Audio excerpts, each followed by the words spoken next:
2 Chronicles chapter 1. Solomon, son of David, established himself firmly over his kingdom, for the Lord his God was with him, and made him exceedingly great. Then Solomon spoke to all Israel, to the commanders of thousands and commanders of hundreds, to the judges, and to all the leaders in Israel, the heads of families. And Solomon and the whole assembly went to the high place at Gibeon, for God's tent of meeting was there, which Moses, the Lord's servant, had made in the wilderness. Now David had brought up the ark of God from Kiriath-Jearim to the place he had prepared for it, because he had pitched a tent for it in Jerusalem. But the bronze altar that Bezalel, son of Uri, the son of Hur, had made was in Gibeon, in front of the tabernacle of the Lord. So Solomon and the assembly inquired of him there. Solomon went up to the bronze altar before the Lord in the tent of meeting, and offered 1,000 burnt offerings on it. That night God appeared to Solomon and said to him, "Ask for whatever you want me to give you." Solomon answered God, "You have shown great kindness to David my father, and have made me king in his place. Now, Lord God, let your promise to my father David be confirmed. For you have made me king over a people who are as numerous as the dust of the earth. Give me wisdom and knowledge, that I may lead this people. For who is able to govern this great people of yours?" God said to Solomon, "Since this is your heart's desire, and you have not asked for wealth, possessions, or honor, nor for the death of your enemies, and since you have not asked for a long life, but for wisdom and knowledge to govern my people, over whom I have made you king, therefore wisdom and knowledge will be given you.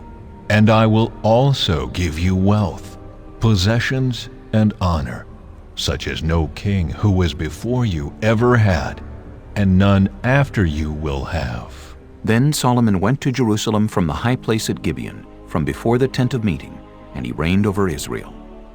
Solomon accumulated chariots and horses. He had 1,400 chariots and 12,000 horses, which he kept in the chariot cities, and also with him in Jerusalem. The king made silver and gold as common in Jerusalem as stones, and cedar as plentiful as sycamore fig trees in the foothills. Solomon's horses were imported from Egypt and from Cuwe. The royal merchants purchased them from Cuwe at the current price. They imported a chariot from Egypt for 600 shekels of silver, and a horse for 150. They also exported them to all the kings of the Hittites and of the Arameans. Chapter 2. Solomon gave orders to build a temple for the name of the Lord, and a royal palace for himself. He conscripted 70,000 men as carriers, and 80,000 as stonecutters in the hills, and 3,600 as foremen over them. Solomon sent this message to Hiram, king of Tyre. "Send me cedar logs, as you did for my father David when you sent him cedar to build a palace to live in. Now I am about to build a temple for the name of the Lord my God, and to dedicate it to him for burning fragrant incense before him, for setting out the consecrated bread regularly, and for making burnt offerings every morning and evening and on the Sabbaths, at the new moons, and at the appointed festivals of the Lord our God. This is a lasting ordinance for Israel. The temple I am going to build will be great, because our God is greater than all other gods.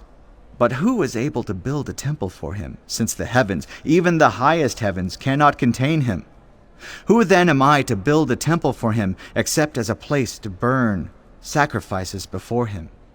Send me therefore a man skilled to work in gold and silver, bronze and iron, and in purple, crimson, and blue yarn, and experienced in the art of engraving, to work in Judah and Jerusalem with my skilled workers, whom my father David provided.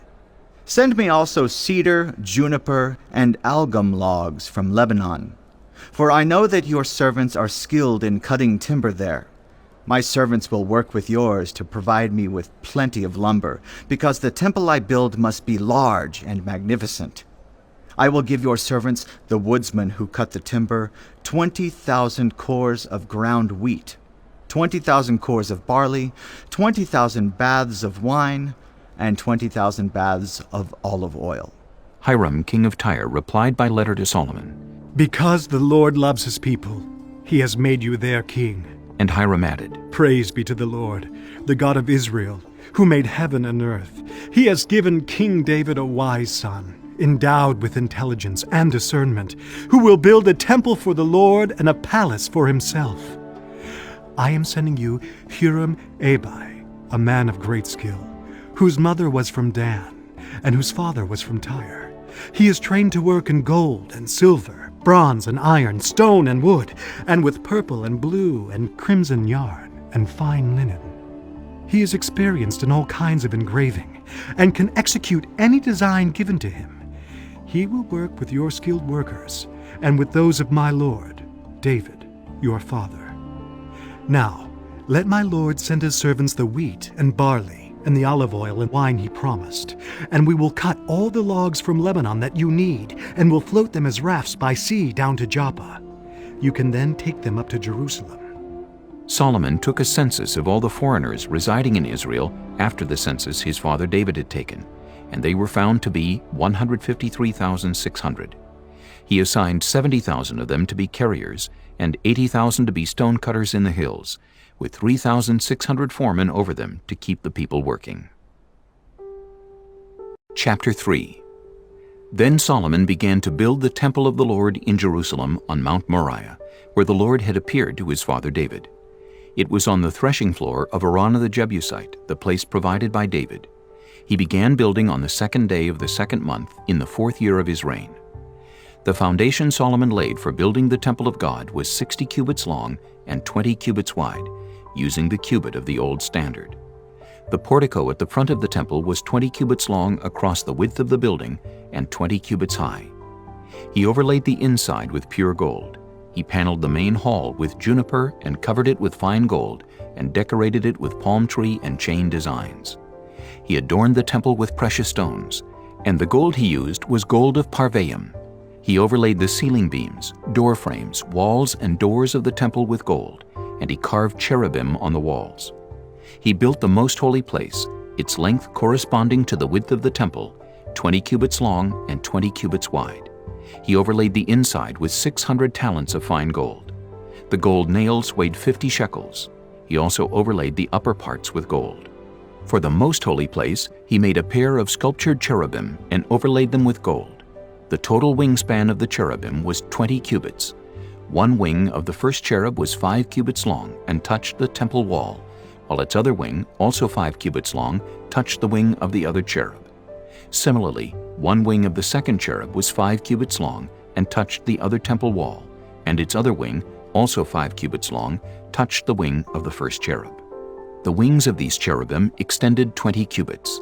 They stood on their feet, facing the main hall. He made the curtain of blue, purple, and crimson yarn and fine linen, with cherubim worked into it. For the front of the temple he made 2 pillars, which together were 35 cubits long, each with a capital 5 cubits high. He made interwoven chains and put them on top of the pillars. He also made 100 pomegranates and attached them to the chains. He erected the pillars in the front of the temple, one to the south and one to the north. The one to the south he named Jachin, and the one to the north Boaz. Chapter 4.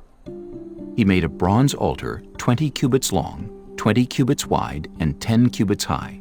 He made the sea of cast metal, circular in shape, measuring 10 cubits from rim to rim and 5 cubits high. It took a line of 30 cubits to measure around it. Below the rim, figures of bulls encircled it, 10 to a cubit. The bulls were cast in 2 rows in one piece with the sea. The sea stood on 12 bulls, 3 facing north, 3 facing west, 3 facing south, and 3 facing east. The sea rested on top of them, and their hindquarters were toward the center. It was a handbreadth in thickness, and its rim was like the rim of a cup, like a lily blossom. It held 3,000 baths. He then made 10 basins for washing, and placed 5 on the south side and 5 on the north. In them the things to be used for the burnt offerings were rinsed, but the sea was to be used by the priests for washing. He made 10 gold lampstands according to the specifications for them, and placed them in the temple, 5 on the south side and 5 on the north. He made 10 tables and placed them in the temple, 5 on the south side and 5 on the north. He also made 100 gold sprinkling bowls. He made the courtyard of the priests and the large court and the doors for the court, and overlaid the doors with bronze. He placed the sea on the south side at the southeast corner. And Huram also made the pots and shovels and sprinkling bowls. So Huram finished the work he had undertaken for King Solomon in the temple of God: the 2 pillars, the 2 bowl-shaped capitals on top of the pillars, the 2 sets of network decorating the 2 bowl-shaped capitals on top of the pillars, the 400 pomegranates for the 2 sets of network, 2 rows of pomegranates for each network decorating the bowl-shaped capitals on top of the pillars, the stands with their basins, the sea and the 12 bowls under it, the pots, shovels, meat forks, and all related articles. All the objects that Huram-Abi made for King Solomon for the temple of the Lord were of polished bronze. The king had them cast in clay molds in the plain of the Jordan between Succoth and Zarethan. All these things that Solomon made amounted to so much that the weight of the bronze could not be calculated.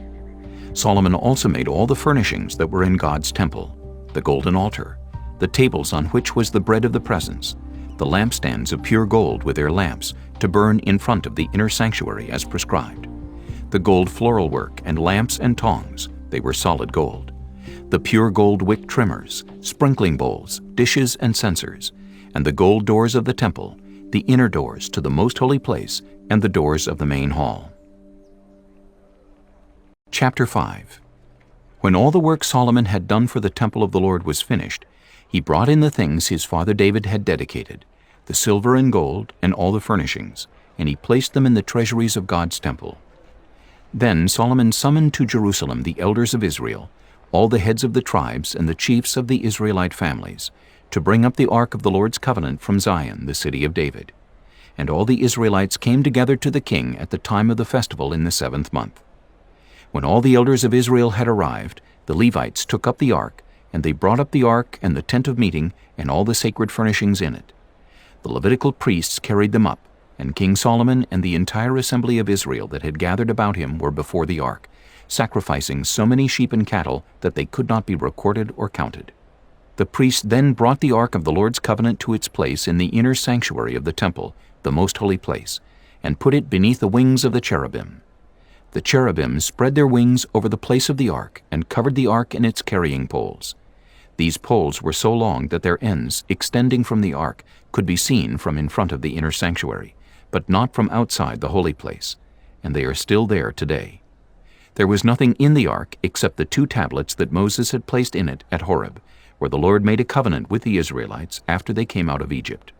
The priests then withdrew from the holy place. All the priests who were there had consecrated themselves, regardless of their divisions. All the Levites who were musicians, Asaph, Heman, Jeduthun, and their sons and relatives, stood on the east side of the altar, dressed in fine linen and playing cymbals, harps, and lyres.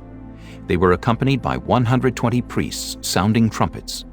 The trumpeters and musicians joined in unison to give praise and thanks to the Lord. Accompanied by trumpets, cymbals, and other instruments, the singers raised their voices in praise to the Lord and sang, "He is good. His love endures forever." Then the temple of the Lord was filled with the cloud, and the priests could not perform their service because of the cloud, for the glory of the Lord filled the temple of God. Chapter 6. Then Solomon said, The Lord has said that he would dwell in a dark cloud. I have built a magnificent temple for you, a place for you to dwell forever. While the whole assembly of Israel was standing there, the king turned around and blessed them. Then he said, Praise be to the Lord, the God of Israel, who with his hands has fulfilled what he promised with his mouth to my father David. For he said, Since the day I brought my people out of Egypt, I have not chosen a city in any tribe of Israel to have a temple built, so that my name might be there. Nor have I chosen anyone to be ruler over my people Israel. But now I have chosen Jerusalem for my name to be there, and I have chosen David to rule my people Israel. My father David had it in his heart to build a temple for the name of the Lord, the God of Israel. But the Lord said to my father David, You did well to have it in your heart to build a temple for my name. Nevertheless, you are not the one to build the temple, but your son, your own flesh and blood. He is the one who will build the temple for my name. The Lord has kept the promise he made. I have succeeded David my father, and now I sit on the throne of Israel, just as the Lord promised. And I have built the temple for the name of the Lord, the God of Israel. There I have placed the ark, in which is the covenant of the Lord that he made with the people of Israel. Then Solomon stood before the altar of the Lord in front of the whole assembly of Israel and spread out his hands. Now he had made a bronze platform 5 cubits long, 5 cubits wide, and 3 cubits high, and had placed it in the center of the outer court. He stood on the platform and then knelt down before the whole assembly of Israel and spread out his hands toward heaven. He said, Lord, the God of Israel, there is no God like you in heaven or on earth. You who keep your covenant of love with your servants who continue wholeheartedly in your way. You have kept your promise to your servant David, my father. With your mouth you have promised, and with your hand you have fulfilled it, as it is today. Now, Lord, the God of Israel, keep for your servant David, my father, the promises you made to him when you said, You shall never fail to have a successor to sit before me on the throne of Israel, if only your descendants are careful in all they do to walk before me according to my law, as you have done. And now, Lord, the God of Israel, let your word that you promised your servant David come true. But will God really dwell on earth with humans? The heavens, even the highest heavens, cannot contain you. How much less this temple I have built? Yet, Lord my God, give attention to your servant's prayer and his plea for mercy. Hear the cry and the prayer that your servant is praying in your presence. May your eyes be open toward this temple day and night, this place of which you said you would put your name there. May you hear the prayer your servant prays toward this place. Hear the supplications of your servant and of your people Israel when they pray toward this place. Hear from heaven your dwelling place, and when you hear, forgive. When anyone wrongs their neighbor and is required to take an oath, and they come and swear the oath before your altar in this temple, then hear from heaven and act. Judge between your servants, condemning the guilty and bringing down on their heads what they have done, and vindicating the innocent by treating them in accordance with their innocence. When your people Israel have been defeated by an enemy because they have sinned against you, and when they turn back and give praise to your name, praying and making supplication before you in this temple, then hear from heaven and forgive the sin of your people Israel, and bring them back to the land you gave to them and their ancestors. When the heavens are shut up, and there is no rain because your people have sinned against you, and when they pray toward this place and give praise to your name, and turn from their sin because you have afflicted them, then hear from heaven and forgive the sin of your servants, your people Israel. Teach them the right way to live, and send rain on the land you gave your people for an inheritance. When famine or plague comes to the land, or blight or mildew, locusts or grasshoppers, or when enemies besiege them in any of their cities, whatever disaster or disease may come, and when a prayer or plea is made by anyone among your people Israel, being aware of their afflictions and pains, and spreading out their hands toward this temple, then hear from heaven your dwelling place. Forgive and deal with everyone according to all they do, since you know their hearts.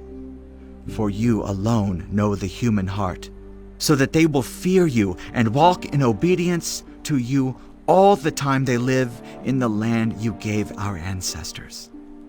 As for the foreigner who does not belong to your people Israel, but has come from a distant land because of your great name and your mighty hand and your outstretched arm, when they come and pray toward this temple, then hear from heaven your dwelling place. Do whatever the foreigner asks of you, so that all the peoples of the earth may know your name and fear you, as do your own people Israel, and may know that this house I have built bears your name. When your people go to war against their enemies, wherever you send them, and when they pray to you toward this city you have chosen and the temple I have built for your name, then hear from heaven their prayer and their plea, and uphold their cause. When they sin against you, for there is no one who does not sin. And you become angry with them and give them over to the enemy, who takes them captive to a land far away or near.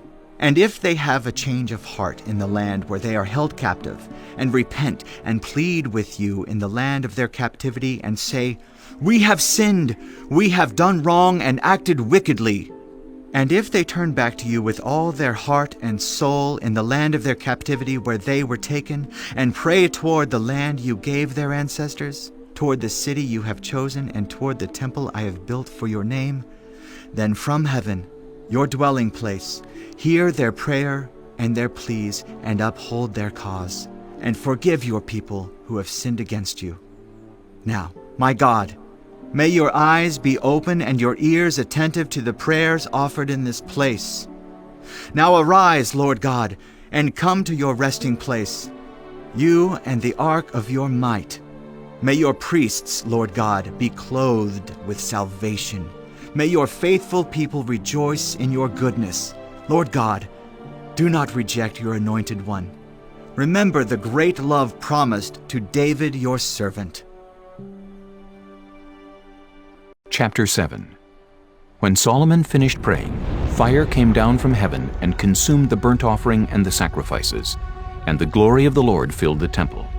The priests could not enter the temple of the Lord because the glory of the Lord filled it. When all the Israelites saw the fire coming down and the glory of the Lord above the temple, they knelt on the pavement with their faces to the ground, and they worshipped and gave thanks to the Lord, saying, "He is good! His love endures forever!" Then the king and all the people offered sacrifices before the Lord. And King Solomon offered a sacrifice of 22,000 head of cattle and 120,000 sheep and goats. So the king and all the people dedicated the temple of God. The priests took their positions, as did the Levites, with the Lord's musical instruments, which King David had made for praising the Lord, and which were used when he gave thanks, saying, "His love endures forever." Opposite the Levites, the priests blew their trumpets, and all the Israelites were standing. Solomon consecrated the middle part of the courtyard in front of the temple of the Lord, and there he offered burnt offerings and the fat of the fellowship offerings, because the bronze altar he had made could not hold the burnt offerings, the grain offerings, and the fat portions. So Solomon observed the festival at that time for 7 days, and all Israel with him, a vast assembly, people from Lebo-Hamath to the Wadi of Egypt. On the 8th day they held an assembly, for they had celebrated the dedication of the altar for 7 days, and the festival for 7 days more. On the 23rd day of the 7th month, he sent the people to their homes, joyful and glad in heart for the good things the Lord had done for David and Solomon and for his people Israel. When Solomon had finished the temple of the Lord in the royal palace, and had succeeded in carrying out all he had in mind to do in the temple of the Lord and in his own palace, the Lord appeared to him at night and said, I have heard your prayer, and have chosen this place for myself as a temple for sacrifices. When I shut up the heavens so that there is no rain, or command locusts to devour the land, or send a plague among my people, if my people, who are called by my name, will humble themselves and pray and seek my face and turn from their wicked ways, then I will hear from heaven, and I will forgive their sin and will heal their land. Now my eyes will be open and my ears attentive to the prayers offered in this place. I have chosen and consecrated this temple so that my name may be there forever. My eyes and my heart will always be there. As for you, if you walk before me faithfully, as David your father did, and do all I command, and observe my decrees and laws, I will establish your royal throne, as I covenanted with David your father, when I said, You shall never fail to have a successor to rule over Israel. But if you turn away and forsake the decrees and commands I have given you, and go off to serve other gods and worship them, then I will uproot Israel from my land, which I have given them, and will reject this temple I have consecrated for my name. I will make it a byword and an object of ridicule among all peoples. This temple will become a heap of rubble. All who pass by will be appalled and say, "Why has the Lord done such a thing to this land and to this temple?" People will answer, "Because they have forsaken the Lord, the God of their ancestors, who brought them out of Egypt, and have embraced other gods, worshiping and serving them. That is why he brought all this disaster on them." Chapter 8. At the end of 20 years, during which Solomon built the temple of the Lord and his own palace, Solomon rebuilt the villages that Hiram had given him and settled Israelites in them. Solomon then went to Hamath-zobah and captured it. He also built up Tadmor in the desert and all the store cities he had built in Hamath. He rebuilt Upper Beth-horon and Lower Beth-horon as fortified cities, with walls and with gates and bars, as well as Baalath and all his store cities, and all the cities for his chariots and for his horses. Whatever he desired to build in Jerusalem, in Lebanon, and throughout all the territory he ruled. There were still people left from the Hittites, Amorites, Perizzites, Hivites, and Jebusites. These people were not Israelites. Solomon conscripted the descendants of all these people remaining in the land, whom the Israelites had not destroyed, to serve as slave labor, as it is to this day. But Solomon did not make slaves of the Israelites for his work. They were his fighting men, commanders of his captains, and commanders of his chariots and charioteers. They were also King Solomon's chief officials, 250 officials supervising the men. Solomon brought Pharaoh's daughter up from the city of David to the palace he had built for her, for he said, "My wife must not live in the palace of David, king of Israel, because the places the ark of the Lord has entered are holy." On the altar of the Lord that he had built in front of the portico, Solomon sacrificed burnt offerings to the Lord, according to the daily requirements for offerings commanded by Moses for the Sabbaths, the new moons, and the 3 annual festivals, the festival of unleavened bread, the festival of weeks, and the festival of tabernacles. In keeping with the ordinance of his father David, he appointed the divisions of the priests for their duties, and the Levites to lead the praise and to assist the priests according to each day's requirement. He also appointed the gatekeepers by divisions for the various gates, because this was what David the man of God had ordered. They did not deviate from the king's commands to the priests or to the Levites in any matter, including that of the treasuries. All Solomon's work was carried out, from the day the foundation of the temple of the Lord was laid until its completion. So the temple of the Lord was finished. Then Solomon went to Ezion-Geber and Elath on the coast of Eden, and Hiram sent him ships commanded by his own men, sailors who knew the sea. These, with Solomon's men, sailed to Ophir and brought back 450 talents of gold, which they delivered to King Solomon. Chapter 9. When the Queen of Sheba heard of Solomon's fame, she came to Jerusalem to test him with hard questions. Arriving with a very great caravan, with camels carrying spices, large quantities of gold and precious stones, she came to Solomon and talked with him about all she had on her mind. Solomon answered all her questions. Nothing was too hard for him to explain to her. When the Queen of Sheba saw the wisdom of Solomon, as well as the palace he had built, the food on his table, the seating of his officials, the attending servants in their robes, the cupbearers in their robes, and the burnt offerings he made at the temple of the Lord, she was overwhelmed. She said to the king, "The report I heard in my own country about your achievements and your wisdom is true, but I did not believe what they said until I came and saw with my own eyes. Indeed, not even half the greatness of your wisdom was told me. You have far exceeded the report I heard. How happy your people must be, how happy your officials who continually stand before you and hear your wisdom. Praise be to the Lord your God, who has delighted in you and placed you on his throne as king to rule for the Lord your God. Because of the love of your God for Israel and his desire to uphold them forever, he has made you king over them to maintain justice and righteousness." Then she gave the king 120 talents of gold, large quantities of spices and precious stones. There had never been such spices as those the Queen of Sheba gave to King Solomon. The servants of Hiram and the servants of Solomon brought gold from Ophir. They also brought algum wood and precious stones. The king used the algum wood to make steps for the temple of the Lord and for the royal palace, and to make harps and lyres for the musicians. Nothing like them had ever been seen in Judah. King Solomon gave the Queen of Sheba all she desired and asked for. He gave her more than she had brought to him. Then she left and returned with her retinue to her own country. The weight of the gold that Solomon received yearly was 666 talents, not including the revenues brought in by merchants and traders. Also all the kings of Arabia and the governors of the territories brought gold and silver to Solomon. King Solomon made 200 large shields of hammered gold. 600 shekels of hammered gold went into each shield. He also made 300 small shields of hammered gold, with 300 shekels of gold in each shield.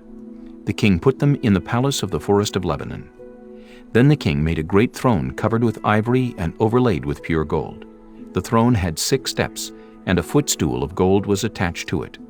On both sides of the seat were armrests, with a lion standing beside each of them. 12 lions stood on the 6 steps, one at either end of each step. Nothing like it had ever been made for any other kingdom. All King Solomon's goblets were gold, and all the household articles in the palace of the forest of Lebanon were pure gold. Nothing was made of silver, because silver was considered of little value in Solomon's day. The king had a fleet of trading ships, manned by Hiram servants. Once every 3 years it returned, carrying gold, silver, and ivory, and apes and baboons. King Solomon was greater in riches and wisdom than all the other kings of the earth. All the kings of the earth sought audience with Solomon to hear the wisdom God had put in his heart. Year after year, everyone who came brought a gift, articles of silver and gold, and robes, weapons and spices, and horses and mules. Solomon had 4,000 stalls for horses and chariots, and 12,000 horses, which he kept in the chariot cities, and also with him in Jerusalem. He ruled over all the kings from the Euphrates River to the land of the Philistines, as far as the border of Egypt. The king made silver as common in Jerusalem as stones, and cedar as plentiful as sycamore fig trees in the foothills. Solomon's horses were imported from Egypt and from all other countries. As for the other events of Solomon's reign from beginning to end, are they not written in the records of Nathan the prophet, in the prophecy of Ahijah the Shilonite, and in the visions of Iddo the seer concerning Jeroboam son of Nebat? Solomon reigned in Jerusalem over all Israel 40 years. Then he rested with his ancestors and was buried in the city of David his father, and Rehoboam his son succeeded him as king. Chapter 10. Rehoboam went to Shechem, for all Israel had gone there to make him king. When Jeroboam son of Nebat heard this, he was in Egypt where he had fled from King Solomon. He returned from Egypt. So they sent for Jeroboam, and he and all Israel went to Rehoboam and said to him, "Your father put a heavy yoke on us, but now lighten the harsh labor and the heavy yoke he put on us, and we will serve you." Rehoboam answered, "Come back to me in 3 days." So the people went away. Then King Rehoboam consulted the elders who had served his father Solomon during his lifetime. "How would you advise me to answer these people?" he asked. They replied, "If you will be kind to these people and please them and give them a favorable answer, they will always be your servants." But Rehoboam rejected the advice the elders gave him and consulted the young men who had grown up with him and were serving him. He asked them, "What is your advice? How should we answer these people who say to me, 'Lighten the yoke your father put on us'?" The young men who had grown up with him replied, "The people have said to you, 'Your father put a heavy yoke on us, but make our yoke lighter.' Now tell them, 'My little finger is thicker than my father's waist. My father laid on you a heavy yoke. I will make it even heavier. My father scourged you with whips. I will scourge you with scorpions.'" 3 days later, Jeroboam and all the people returned to Rehoboam, as the king had said. "Come back to me in 3 days." The king answered them harshly. Rejecting the advice of the elders, he followed the advice of the young men and said, "My father made your yoke heavy. I will make it even heavier. My father scourged you with whips. I will scourge you with scorpions." So the king did not listen to the people, for this turn of events was from God, to fulfill the word the Lord had spoken to Jeroboam son of Nebat through Ahijah the Shilonite. When all Israel saw that the king refused to listen to them, they answered the king, "What share do we have in David? What part in Jesse's son? To your tents, Israel. Look after your own house, David." So all the Israelites went home. But as for the Israelites who were living in the towns of Judah, Rehoboam still ruled over them. King Rehoboam sent out Adoniram, who was in charge of forced labor, but the Israelites stoned him to death. King Rehoboam, however, managed to get into his chariot and escape to Jerusalem. So Israel has been in rebellion against the house of David to this day. Chapter 11. When Rehoboam arrived in Jerusalem, he mustered Judah and Benjamin, 180,000 able young men, to go to war against Israel and to regain the kingdom for Rehoboam. But this word of the Lord came to Shemaiah the man of God. Say to Rehoboam, son of Solomon, king of Judah, and to all Israel in Judah and Benjamin, this is what the Lord says. Do not go up to fight against your fellow Israelites. Go home, every one of you, for this is my doing. So they obeyed the words of the Lord and turned back from marching against Jeroboam. Rehoboam lived in Jerusalem and built up towns for defense in Judah: Bethlehem, Etam, Tekoa, Bethzur, Soko, Adullam, Gath, Maresha, Ziph, Adoraim, Lachish, Azekah, Zorah, Aijalon, and Hebron. These were fortified cities in Judah and Benjamin. He strengthened their defenses and put commanders in them with supplies of food, olive oil, and wine. He put shields and spears in all the cities and made them very strong. So Judah and Benjamin were his. The priests and Levites from all their districts throughout Israel sided with him. The Levites even abandoned their pasture lands and property and came to Judah and Jerusalem, because Jeroboam and his sons had rejected them as priests of the Lord when he appointed his own priests for the high places and for the goat and calf idols he had made. Those from every tribe of Israel who set their hearts on seeking the Lord, the God of Israel, followed the Levites to Jerusalem to offer sacrifices to the Lord, the God of their ancestors. They strengthened the kingdom of Judah and supported Rehoboam, son of Solomon, 3 years, following the ways of David and Solomon during this time. Rehoboam married Mahalath, who was the daughter of David's son Jeremoth and of Abihail, the daughter of Jesse's son Eliab. She bore him sons, Jeush, Shemariah, and Zaham. Then he married Maacah, daughter of Absalom, who bore him Abijah, Attai, Ziza, and Shelomith. Rehoboam loved Maacah, daughter of Absalom, more than any of his other wives and concubines. In all, he had 18 wives and 60 concubines, 28 sons and 60 daughters. Rehoboam appointed Abijah, son of Maacah, as crown prince among his brothers, in order to make him king. He acted wisely, dispersing some of his sons throughout the districts of Judah and Benjamin, and to all the fortified cities. He gave them abundant provisions and took many wives for them. Chapter 12. After Rehoboam's position as king was established and he had become strong, he and all Israel with him abandoned the law of the Lord. Because they had been unfaithful to the Lord, Shishak, king of Egypt, attacked Jerusalem in the 5th year of King Rehoboam. With 1,200 chariots and 60,000 horsemen and the innumerable troops of Libyans, Sukkites, and Cushites that came with him from Egypt, he captured the fortified cities of Judah and came as far as Jerusalem. Then the prophet Shemaiah came to Rehoboam and to the leaders of Judah who had assembled in Jerusalem for fear of Shishak, and he said to them, "This is what the Lord says. You have abandoned me. Therefore, I now abandon you to Shishak." The leaders of Israel and the king humbled themselves and said, "The Lord is just." When the Lord saw that they humbled themselves, this word of the Lord came to Shemaiah. Since they have humbled themselves, I will not destroy them, but will soon give them deliverance. My wrath will not be poured out on Jerusalem through Shishak. They will, however, become subject to him, so that they may learn the difference between serving me and serving the kings of other lands. When Shishak, king of Egypt, attacked Jerusalem, he carried off the treasures of the temple of the Lord and the treasures of the royal palace. He took everything, including the gold shield Solomon had made. So King Rehoboam made bronze shields to replace them and assigned these to the commanders of the guard on duty at the entrance of the royal palace. Whenever the king went to the Lord's temple, the guards went with him, bearing the shields, and afterward they returned them to the guardroom. Because Rehoboam humbled himself, the Lord's anger turned from him, and he was not totally destroyed. Indeed, there was some good in Judah. King Rehoboam established himself firmly in Jerusalem and continued as king. He was 41 years old when he became king, And he reigned 17 years in Jerusalem, the city the Lord had chosen out of all the tribes of Israel in which to put his name.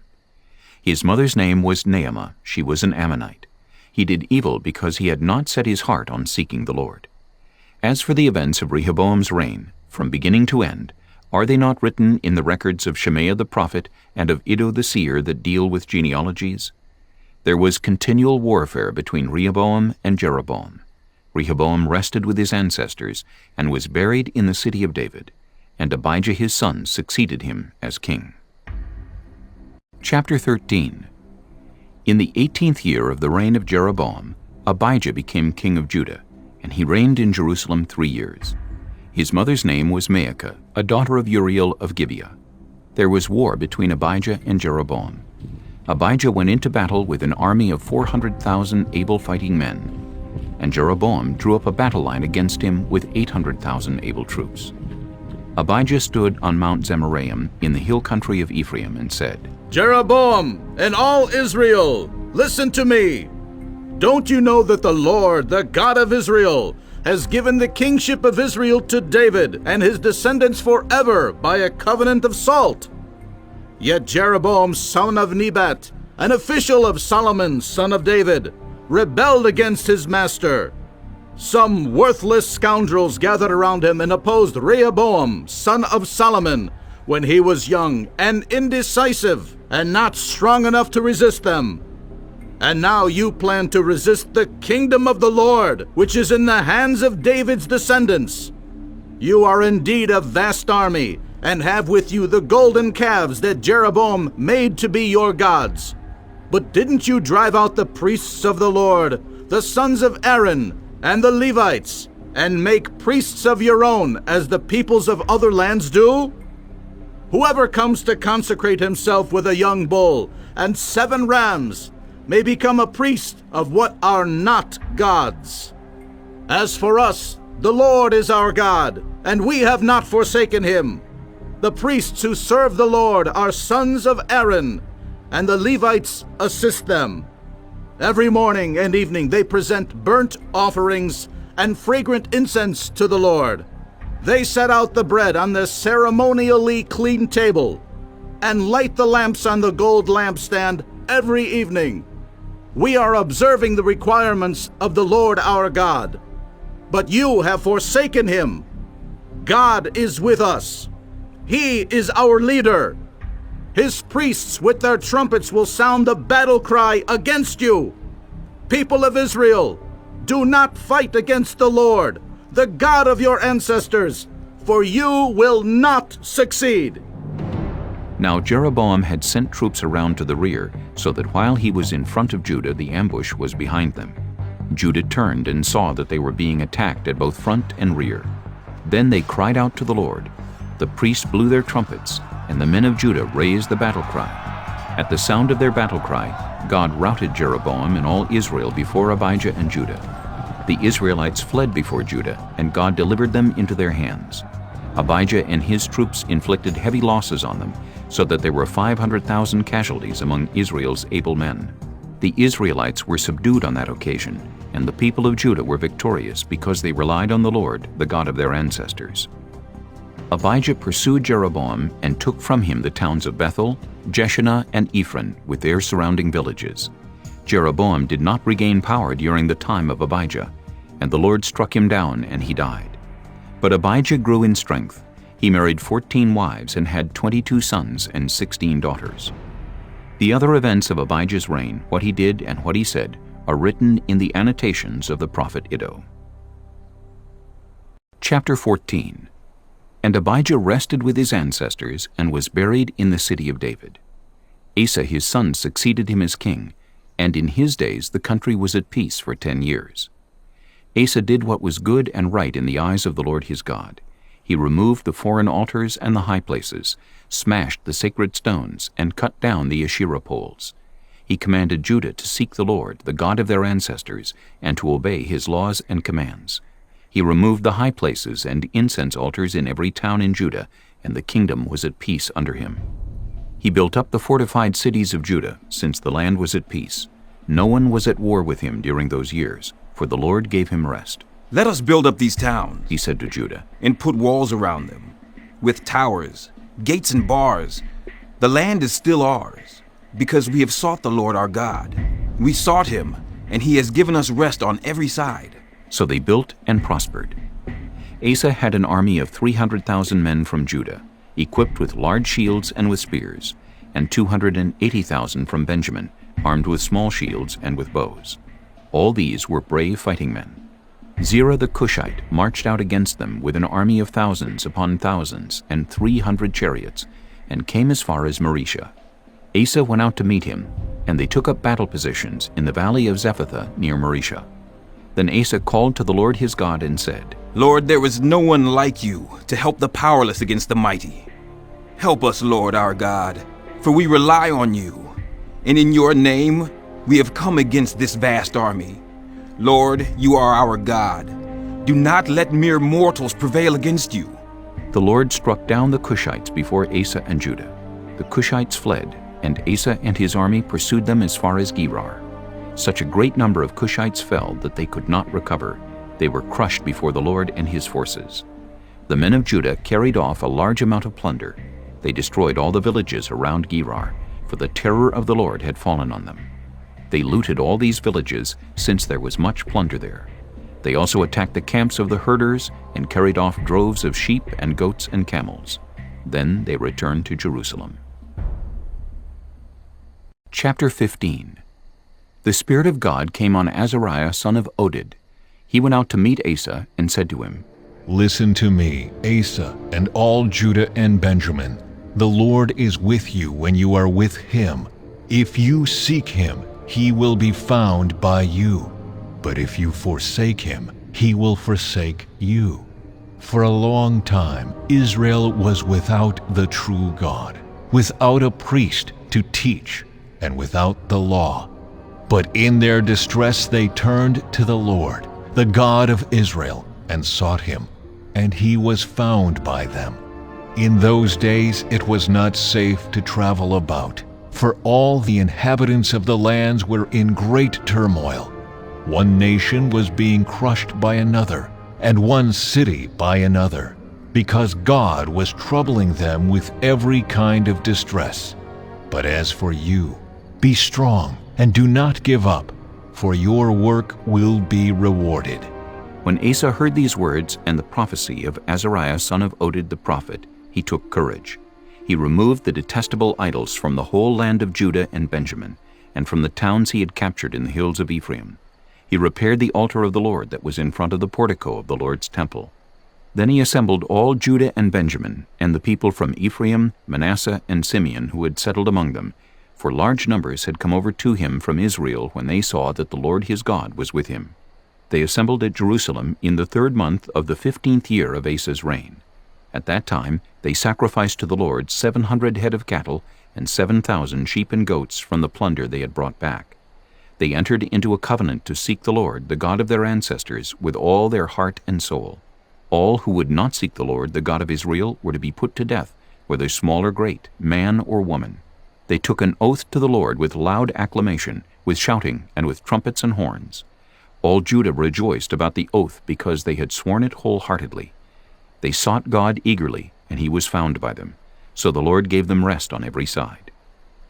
King Asa also deposed his grandmother Maacah from her position as queen mother, because she had made a repulsive image for the worship of Asherah. Asa cut it down, broke it up, and burned it in the Kidron Valley. Although he did not remove the high places from Israel, Asa's heart was fully committed to the Lord all his life. He brought into the temple of God the silver and gold and the articles that he and his father had dedicated. There was no more war until the 35th year of Asa's reign. Chapter 16. In the 36th year of Asa's reign, Baasha, king of Israel, went up against Judah and fortified Ramah to prevent anyone from leaving or entering the territory of Asa, king of Judah.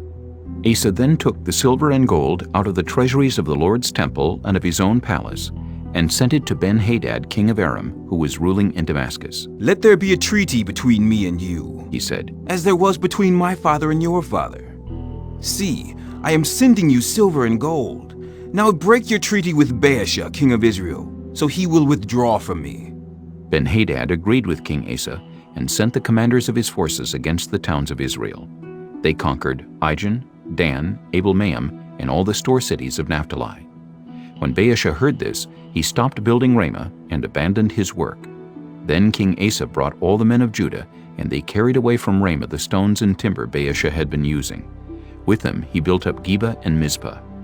At that time Hanani the seer came to Asa king of Judah and said to him, "Because you relied on the king of Aram and not on the Lord your God, the army of the king of Aram has escaped from your hand. Were not the Cushites and Libyans a mighty army with great numbers of chariots and horsemen? Yet when you relied on the Lord, he delivered them into your hand.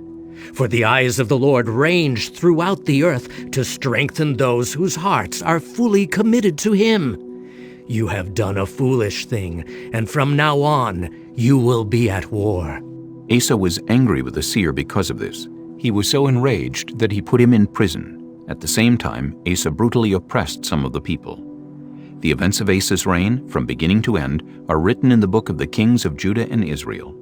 In the 39th year of his reign, Asa was afflicted with a disease in his feet. Though his disease was severe, even in his illness he did not seek help from the Lord, but only from the physicians. Then, in the 41st year of his reign, Asa died and rested with his ancestors. They buried him in the tomb that he had cut out for himself in the city of David. They laid him on a bier covered with spices and various blended perfumes, and they made a huge fire in his honor. Chapter 17. Jehoshaphat his son succeeded him as king and strengthened himself against Israel. He stationed troops in all the fortified cities of Judah and put garrisons in Judah and in the towns of Ephraim that his father Asa had captured. The Lord was with Jehoshaphat because he followed the ways of his father David before him. He did not consult the Baals, but sought the God of his father and followed his commands rather than the practices of Israel. The Lord established the kingdom under his control, and all Judah brought gifts to Jehoshaphat, so that he had great wealth and honor. His heart was devoted to the ways of the Lord.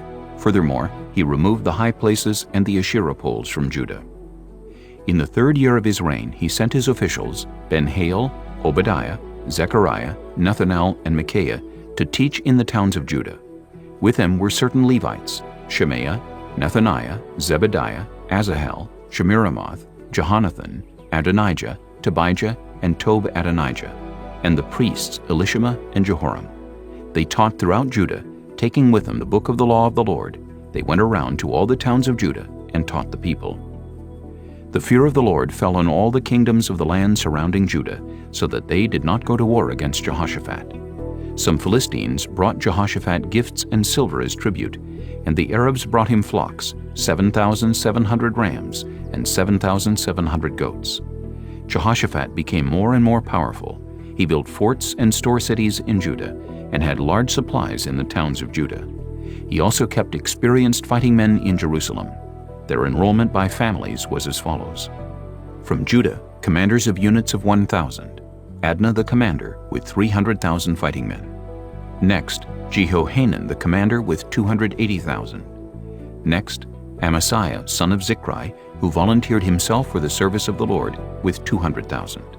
From Benjamin, Eliada, a valiant soldier, with 200,000 men armed with bows and shields. Next, Jehozabad, with 180,000 men armed for battle. These were the men who served the king, besides those he stationed in the fortified cities throughout Judah. Chapter 18. Now Jehoshaphat had great wealth and honor, and he allied himself with Ahab by marriage. Some years later he went down to see Ahab in Samaria. Ahab slaughtered many sheep and cattle for him and the people with him, and urged him to attack Ramoth-Gilead. Ahab king of Israel asked Jehoshaphat king of Judah, "Will you go with me against Ramoth-Gilead?" Jehoshaphat replied, "I am as you are, and my people as your people. We will join you in the war." But Jehoshaphat also said to the king of Israel, "First, seek the counsel of the Lord." So the king of Israel brought together the prophets, 400 men, and asked them, "Shall we go to war against Ramoth-Gilead, or shall I not?" "Go," they answered, "for God will give it into the king's hand." But Jehoshaphat asked, Is there no longer a prophet of the Lord here whom we can inquire of? The king of Israel answered Jehoshaphat, There is still one prophet through whom we can inquire of the Lord, but I hate him because he never prophesies anything good about me, but always bad.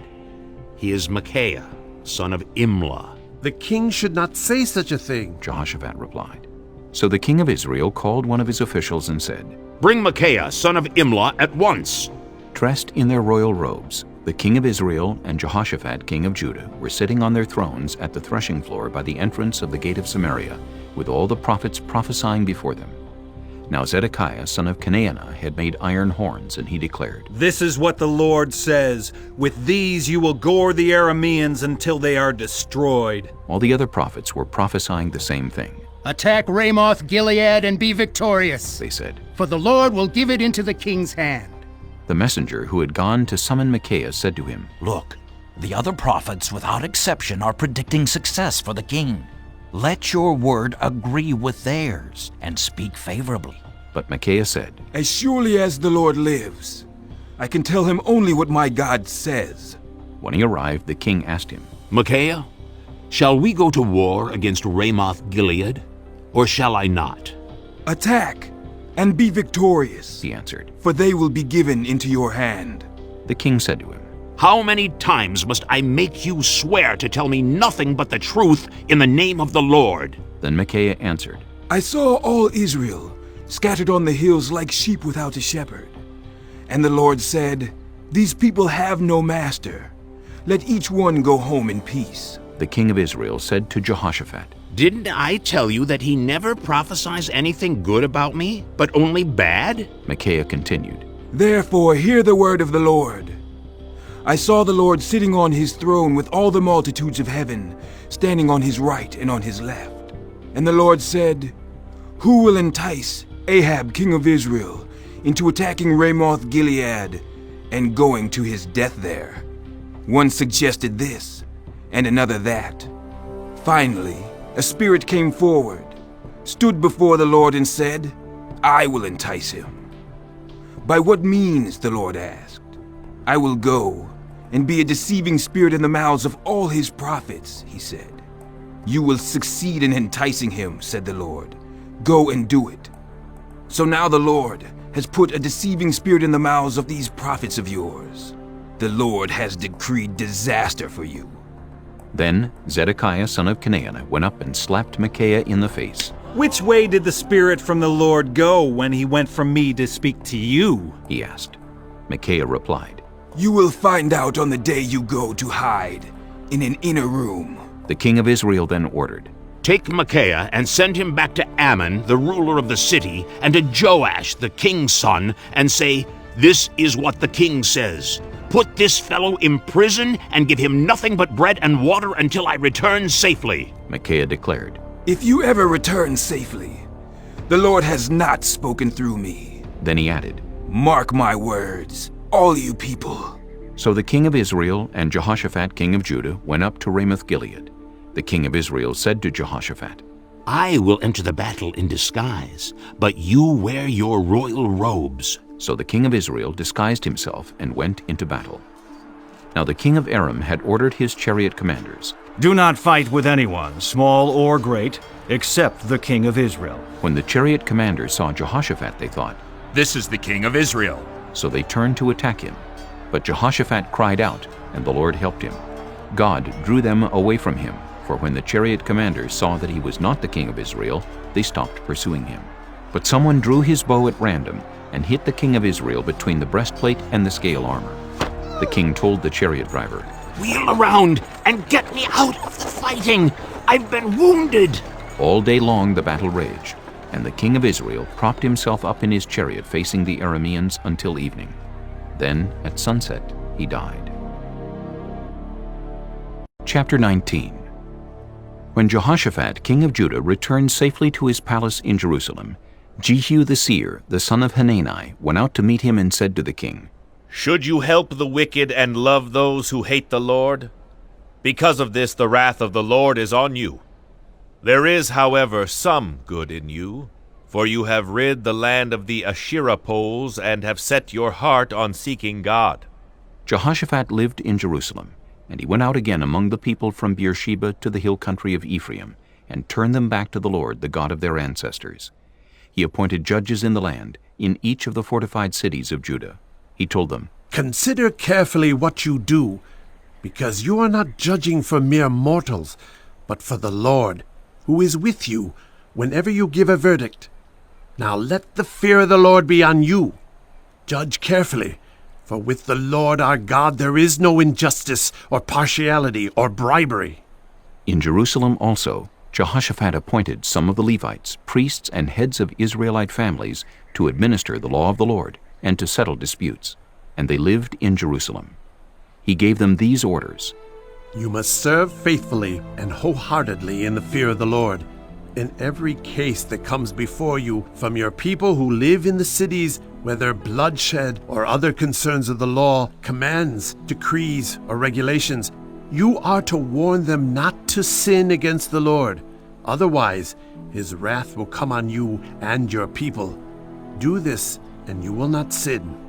Amariah, the chief priest, will be over you in any matter concerning the Lord, and Zebediah son of Ishmael, the leader of the tribe of Judah, will be over you in any matter concerning the king, and the Levites will serve as officials before you. Act with courage, and may the Lord be with those who do well. Chapter 20. After this, the Moabites and Ammonites, with some of the Meunites, came to wage war against Jehoshaphat. Some people came and told Jehoshaphat, A vast army is coming against you from Edom, from the other side of the Dead Sea. It is already in Hazazon Tamar, that is, En-Gedi. Alarmed, Jehoshaphat resolved to inquire of the Lord, and he proclaimed a fast for all Judah. The people of Judah came together to seek help from the Lord. Indeed, they came from every town in Judah to seek him. Then Jehoshaphat stood up in the assembly of Judah and Jerusalem at the temple of the Lord in the front of the new courtyard and said, Lord, the God of our ancestors, are you not the God who is in heaven? You rule over all the kingdoms of the nations. Power and might are in your hand, and no one can withstand you. Our God, did you not drive out the inhabitants of this land before your people Israel and give it forever to the descendants of Abraham, your friend? They have lived in it and have built in it a sanctuary for your name, saying, If calamity comes upon us, whether the sword of judgment or plague or famine, we will stand in your presence before this temple that bears your name and will cry out to you in our distress, and you will hear us and save us. But now here are men from Ammon, Moab, and Mount Seir, whose territory you would not allow Israel to invade when they came from Egypt. So they turned away from them and did not destroy them. See how they are repaying us by coming to drive us out of the possession you gave us as an inheritance? Our God, will you not judge them? For we have no power to face this vast army that is attacking us. We do not know what to do, but our eyes are on you. All the men of Judah, with their wives and children and little ones, stood there before the Lord. Then the Spirit of the Lord came on Jehaziel, son of Zechariah, the son of Benaiah, the son of Jeiel, the son of Mattaniah, a Levite and descendant of Asaph, as he stood in the assembly. He said, Listen, King Jehoshaphat and all who live in Judah and Jerusalem. This is what the Lord says to you. Do not be afraid or discouraged because of this vast army, for the battle is not yours, but God's. Tomorrow, march down against them. They will be climbing up by the pass of Ziz, and you will find them at the end of the gorge in the desert of Jeruel. You will not have to fight this battle. Take up your positions, stand firm, and see the deliverance the Lord will give you, Judah and Jerusalem. Do not be afraid, do not be discouraged. Go out to face them tomorrow, and the Lord will be with you. Jehoshaphat bowed down with his face to the ground, and all the people of Judah and Jerusalem fell down in worship before the Lord. Then some Levites from the Kohathites and Korahites stood up and praised the Lord, the God of Israel, with a very loud voice. Early in the morning they left for the desert of Tekoa. As they set out, Jehoshaphat stood and said, Listen to me, Judah and people of Jerusalem. Have faith in the Lord your God, and you will be upheld. Have faith in his prophets, and you will be successful. After consulting the people, Jehoshaphat appointed men to sing to the Lord and to praise him for the splendor of his holiness as they went out at the head of the army, saying, "Give thanks to the Lord, for his love endures forever." As they began to sing and praise, the Lord set ambushes against the men of Ammon and Moab and Mount Seir who were invading Judah, and they were defeated. The Ammonites and Moabites rose up against the men from Mount Seir to destroy and annihilate them. After they finished slaughtering the men from Seir, they helped to destroy one another. When the men of Judah came to the place that overlooks the desert and looked toward the vast army, they saw only dead bodies lying on the ground. No one had escaped. So Jehoshaphat and his men went to carry off their plunder, and they found among them a great amount of equipment and clothing, and also articles of value, more than they could take away. There was so much plunder that it took 3 days to collect it. On the 4th day they assembled in the valley of Berakah, where they praised the Lord. This is why it is called the valley of Berakah to this day. Then, led by Jehoshaphat, all the men of Judah and Jerusalem returned joyfully to Jerusalem, for the Lord had given them cause to rejoice over their enemies. They entered Jerusalem and went to the temple of the Lord with harps and lyres and trumpets. The fear of God came in all the surrounding kingdoms when they heard how the Lord had fought against the enemies of Israel. And the kingdom of Jehoshaphat was at peace, for his God had given him rest on every side. So Jehoshaphat reigned over Judah. He was 35 years old when he became king of Judah, and he reigned in Jerusalem 25 years. His mother's name was Azubah, daughter of Shilhi. He followed the ways of his father Asa, and did not stray from them. He did what was right in the eyes of the Lord. The high places, however, were not removed, and the people still had not set their hearts on the God of their ancestors.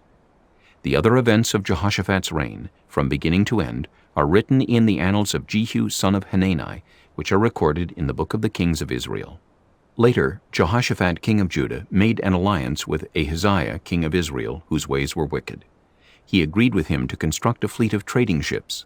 After these were built at Ezion-Geber, Eliezer son of Dodavehu of Marisha prophesied against Jehoshaphat, saying, "Because you have made an alliance with Ahaziah, the Lord will destroy what you have made." The ships were wrecked and were not able to set sail to trade. Chapter 21. Then Jehoshaphat rested with his ancestors, and was buried with them in the city of David. And Jehoram his son succeeded him as king. Jehoram's brothers, the sons of Jehoshaphat, were Azariah, Jehiel, Zechariah, Azariahu, Michael, and Shephatiah. All these were sons of Jehoshaphat, king of Israel. Their father had given them many gifts of silver and gold and articles of value, as well as fortified cities in Judah, but he had given the kingdom to Jehoram because he was his firstborn son. When Jehoram established himself firmly over his father's kingdom, he put all his brothers to the sword, along with some of the officials of Israel. Jehoram was 32 years old when he became king, and he reigned in Jerusalem 8 years. He followed the ways of the kings of Israel, as the house of Ahab had done, for he married a daughter of Ahab. He did evil in the eyes of the Lord. Nevertheless, because of the covenant the Lord had made with David, the Lord was not willing to destroy the house of David. He had promised to maintain a lamp for him and his descendants forever. In the time of Jehoram, Edom rebelled against Judah and set up its own king. So Jehoram went there with his officers and all his chariots. The Edomites surrounded him and his chariot commanders, but he rose up and broke through by night. To this day, Edom has been in rebellion against Judah. Libnah revolted at the same time, because Jehoram had forsaken the Lord, the God of his ancestors. He had also built high places on the hills of Judah, and had caused the people of Jerusalem to prostitute themselves, and had led Judah astray. Jehoram received a letter from Elijah the prophet, which said, "This is what the Lord, the God of your father David, says. You have not followed the ways of your father Jehoshaphat, or of Asa, king of Judah, but you have followed the ways of the kings of Israel, and you have led Judah and the people of Jerusalem to prostitute themselves, just as the house of Ahab did. You have also murdered your own brothers, members of your own family, men who were better than you. So now the Lord is about to strike your people, your sons, your wives, and everything that is yours with a heavy blow. You yourself will be very ill with a lingering disease of the bowels, until the disease causes your bowels to come out. The Lord aroused against Jehoram the hostility of the Philistines and of the Arabs who lived near the Cushites. They attacked Judah, invaded it, and carried off all the goods found in the king's palace, together with his sons and wives. Not a son was left to him except Ahaziah the youngest. After all this, the Lord afflicted Jehoram with an incurable disease of the bowels. In the course of time, at the end of the 2nd year, his bowels came out because of the disease, and he died in great pain. His people made no funeral fire in his honor, as they had for his predecessors. Jehoram was 32 years old when he became king, and he reigned in Jerusalem 8 years. He passed away, to no one's regret, and was buried in the city of David, but not in the tombs of the kings. Chapter 22. The people of Jerusalem made Ahaziah, Jehoram's youngest son, king in his place, since the raiders, who came with the Arabs into the camp, had killed all the older sons. So Ahaziah, son of Jehoram, king of Judah, began to reign. Ahaziah was 22 years old when he became king, and he reigned in Jerusalem 1 year. His mother's name was Athaliah, a granddaughter of Omri. He too followed the ways of the house of Ahab, for his mother encouraged him to act wickedly. He did evil in the eyes of the Lord, as the house of Ahab had done, for after his father's death they became his advisers to his undoing. He also followed their counsel when he went with Joram, son of Ahab, king of Israel, to wage war against Hazael, king of Aram, at Ramoth-Gilead. The Arameans wounded Joram, so he returned to Jezreel to recover from the wounds they had inflicted on him at Ramoth in his battle with Hazael, king of Aram. Then Ahaziah, son of Jehoram, king of Judah, went down to Jezreel to see Joram, son of Ahab, because he had been wounded. Through Ahaziah's visit to Joram, God brought about Ahaziah's downfall. When Ahaziah arrived, he went out with Joram to meet Jehu, son of Nimshi, whom the Lord had anointed to destroy the house of Ahab. While Jehu was executing judgment on the house of Ahab, he found the officials of Judah and the sons of Ahaziah's relatives who had been attending Ahaziah, and he killed them. He then went in search of Ahaziah, and his men captured him while he was hiding in Samaria. He was brought to Jehu and put to death. They buried him, for they said, "He was a son of Jehoshaphat, who sought the Lord with all his heart." So there was no one in the house of Ahaziah powerful enough to retain the kingdom. When Athaliah, the mother of Ahaziah, saw that her son was dead, she proceeded to destroy the whole royal family of the house of Judah. But Jehoshaphat, the daughter of King Jehoram, took Joash, son of Ahaziah, and stole him away from among the royal princes who were about to be murdered, and put him and his nurse in a bedroom. Because Jehoshaphat, the daughter of King Jehoram and wife of the priest Jehoiada, was Ahaziah's sister, she hid the child from Athaliah so she could not kill him. He remained hidden with them at the temple of God for 6 years, while Athaliah ruled the land. Chapter 23. In the 7th year, Jehoiada showed his strength. He made a covenant with the commanders of units of 100, Azariah, son of Jeroham, Ishmael, son of Jehohanan, Azariah, son of Obed, Maaseiah, son of Adaiah, and Elishaphat, son of Zichri. They went throughout Judah and gathered the Levites and the heads of Israelite families from all the towns. When they came to Jerusalem, the whole assembly made a covenant with the king at the temple of God. Jehoiada said to them, "The king's son shall reign, as the Lord promised concerning the descendants of David. Now this is what you are to do. 1/3 of you priests and Levites who are going on duty on the Sabbath are to keep watch at the doors. 1/3 of you at the royal palace, and 1/3 at the foundation gate. And all the others are to be in the courtyards of the temple of the Lord. No one is to enter the temple of the Lord except the priests and Levites on duty. They may enter because they are consecrated. But all the others are to observe the Lord's command not to enter. The Levites are to station themselves around the king, each with weapon in hand. Anyone who enters the temple is to be put to death. Stay close to the king wherever he goes."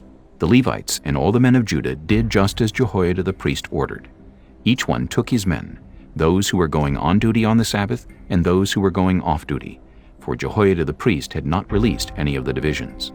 Then he gave the commanders of units of 100 the spears and the large and small shields that had belonged to King David and that were in the temple of God. He stationed all the men, each with his weapon in his hand, around the king, near the altar and the temple, from the south side to the north side of the temple. Jehoiada and his sons brought out the king's son and put the crown on him. They presented him with a copy of the covenant and proclaimed him king. They anointed him and shouted, "Long live the king!" When Athaliah heard the noise of the people running and cheering the king, she went to them at the temple of the Lord. She looked, and there was the king standing by his pillar at the entrance. The officers and the trumpeters were beside the king, and all the people of the land were rejoicing and blowing trumpets, and musicians with their instruments were leading the praises. Then Athaliah tore her robes and shouted, "Treason! Treason!" Jehoiada the priest sent out the commanders of units of 100 who were in charge of the troops and said to them, "Bring her out between the ranks, and put to the sword anyone who follows her." For the priest had said, "Do not put her to death at the temple of the Lord." So they seized her as she reached the entrance of the horse gate on the palace grounds, and there they put her to death. Jehoiada then made a covenant that he, the people, and the king would be the Lord's people. All the people went to the temple of Baal and tore it down. They smashed the altars and idols, and killed Mattan, the priest of Baal, in front of the altars. Then Jehoiada placed the oversight of the temple of the Lord in the hands of the Levitical priests, to whom David had made assignments in the temple, to present the burnt offerings of the Lord as written in the law of Moses, with rejoicing and singing, as David had ordered. He also stationed gatekeepers at the gates of the Lord's temple, so that no one who was in any way unclean might enter. He took with him the commanders of hundreds, the nobles, the rulers of the people, and all the people of the land, and brought the king down from the temple of the Lord. They went into the palace through the upper gate, and seated the king on the royal throne. All the people of the land rejoiced, and the city was calm, because Athaliah had been slain with a sword. Chapter 24. Joash was 7 years old when he became king, and he reigned in Jerusalem 40 years. His mother's name was Zibiah. She was from Beersheba. Joash did what was right in the eyes of the Lord all the years of Jehoiada the priest. Jehoiada chose 2 wives for him, and he had sons and daughters. Some time later, Joash decided to restore the temple of the Lord.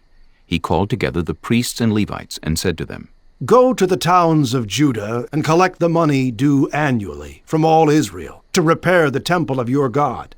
Do it now." But the Levites did not act at once. Therefore the king summoned Jehoiada the chief priest and said to him, "Why haven't you required the Levites to bring in from Judah and Jerusalem the tax imposed by Moses, the servant of the Lord, and by the assembly of Israel for the tent of the covenant law?" Now the sons of that wicked woman Athaliah had broken into the temple of God, and had even used its sacred objects for the Baals. At the king's command, a chest was made and placed outside, at the gate of the temple of the Lord. A proclamation was then issued in Judah and Jerusalem, that they should bring to the Lord the tax that Moses, the servant of God, had required of Israel in the wilderness. All the officials and all the people brought their contributions gladly, dropping them into the chest until it was full. Whenever the chest was brought in by the Levites to the king's officials, and they saw that there was a large amount of money, the royal secretary and the officer of the chief priest would come and empty the chest and carry it back to its place. They did this regularly and collected a great amount of money. The king and Jehoiada gave it to those who carried out the work required for the temple of the Lord. They hired masons and carpenters to restore the Lord's temple, and also workers in iron and bronze to repair the temple. The men in charge of the work were diligent, and the repairs progressed under them. They rebuilt the temple of God according to its original design and reinforced it. When they had finished, they brought the rest of the money to the king and Jehoiada, and with it were made articles for the Lord's temple, articles for the service and for the burnt offerings, and also dishes and other objects of gold and silver. As long as Jehoiada lived, burnt offerings were presented continually in the temple of the Lord. Now Jehoiada was old and full of years, and he died at the age of 130.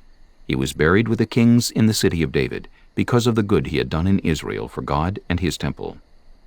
After the death of Jehoiada, the officials of Judah came and paid homage to the king, and he listened to them. They abandoned the temple of the Lord, the God of their ancestors, and worshipped Asherah poles and idols. Because of their guilt, God's anger came on Judah and Jerusalem. Although the Lord sent prophets to the people to bring them back to him, and though they testified against them, they would not listen.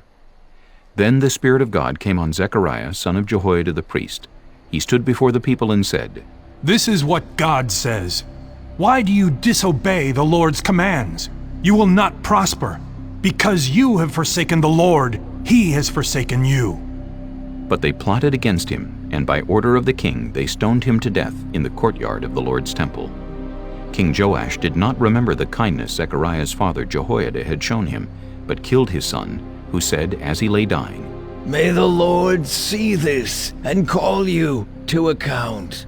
At the turn of the year, the army of Aram marched against Joash. It invaded Judah and Jerusalem and killed all the leaders of the people. They sent all the plunder to their king in Damascus. Although the Aramean army had come with only a few men, the Lord delivered into their hands a much larger army. Because Judah had forsaken the Lord, the God of their ancestors, judgment was executed on Joash. When the Arameans withdrew, they left Joash severely wounded. His officials conspired against him for murdering the son of Jehoiada the priest, and they killed him in his bed. So he died and was buried in the city of David, but not in the tombs of the kings. Those who conspired against him were Zabad, son of Shimeath, an Ammonite woman, and Jehozabad, son of Shimrith, a Moabite woman. The account of his sons, the many prophecies about him, and the record of the restoration of the temple of God are written in the annotations on the book of the Kings, and Amaziah his son succeeded him as king. Chapter 25.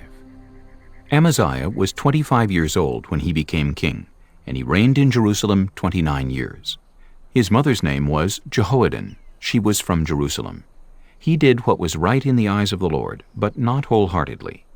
After the kingdom was firmly in his control, he executed the officials who had murdered his father the king. Yet he did not put their children to death, but acted in accordance with what is written in the law, in the book of Moses, where the Lord commanded, Parents shall not be put to death for their children, nor children be put to death for their parents. Each will die for their own sin. Amaziah called the people of Judah together and assigned them according to their families to commanders of thousands and commanders of hundreds for all Judah and Benjamin. He then mustered those 20 years old or more and found that there were 300,000 men fit for military service, able to handle the spear and shield. He also hired 100,000 fighting men from Israel for 100 talents of silver. But a man of God came to him and said, Your Majesty, these troops from Israel must not march with you. For the Lord is not with Israel, not with any of the people of Ephraim. Even if you go and fight courageously in battle, God will overthrow you before the enemy, for God has the power to help or to overthrow. Amaziah asked the man of God, But what about the 100 talents I paid for these Israelite troops? The man of God replied, The Lord can give you much more than that. So Amaziah dismissed the troops who had come to him from Ephraim and sent them home. They were furious with Judah and left for home in a great rage. Amaziah then marshaled his strength and led his army to the Valley of Salt, where he killed 10,000 men of Seir. The army of Judah also captured 10,000 men alive, took them to the top of a cliff, and threw them down so that all were dashed to pieces. Meanwhile, the troops that Amaziah had sent back and had not allowed to take part in the war raided towns belonging to Judah from Samaria to Beth-horon. They killed 3,000 people and carried off great quantities of plunder. When Amaziah returned from slaughtering the Edomites, he brought back the gods of the people of Seir. He set them up as his own gods, bowed down to them, and burned sacrifices to them. The anger of the Lord burned against Amaziah, and he sent a prophet to him who said, Why do you consult this people's gods, which could not save their own people from your hand? While he was still speaking, the king said to him, Have we appointed you an advisor to the king? Stop! Why be struck down? So the prophet stopped, but said, I know that God has determined to destroy you, because you have done this and have not listened to my counsel. After Amaziah, king of Judah, consulted his advisers, he sent this challenge to Jehoash, son of Jehoahaz, the son of Jehu, king of Israel.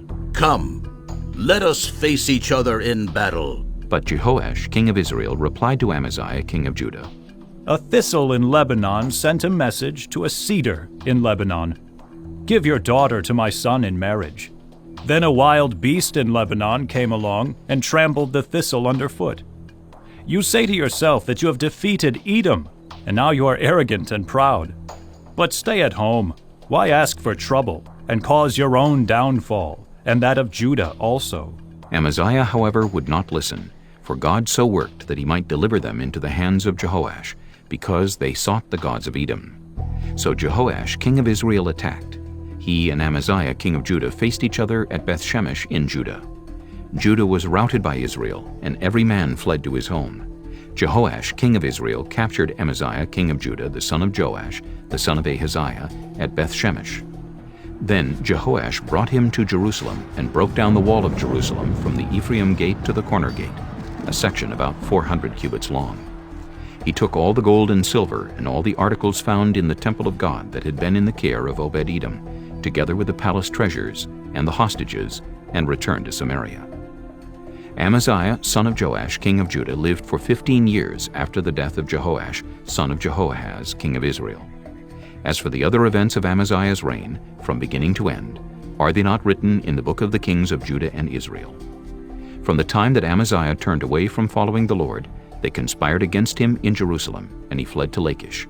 But they sent men after him to Lachish and killed him there. He was brought back by horse and was buried with his ancestors in the city of Judah. Chapter 26.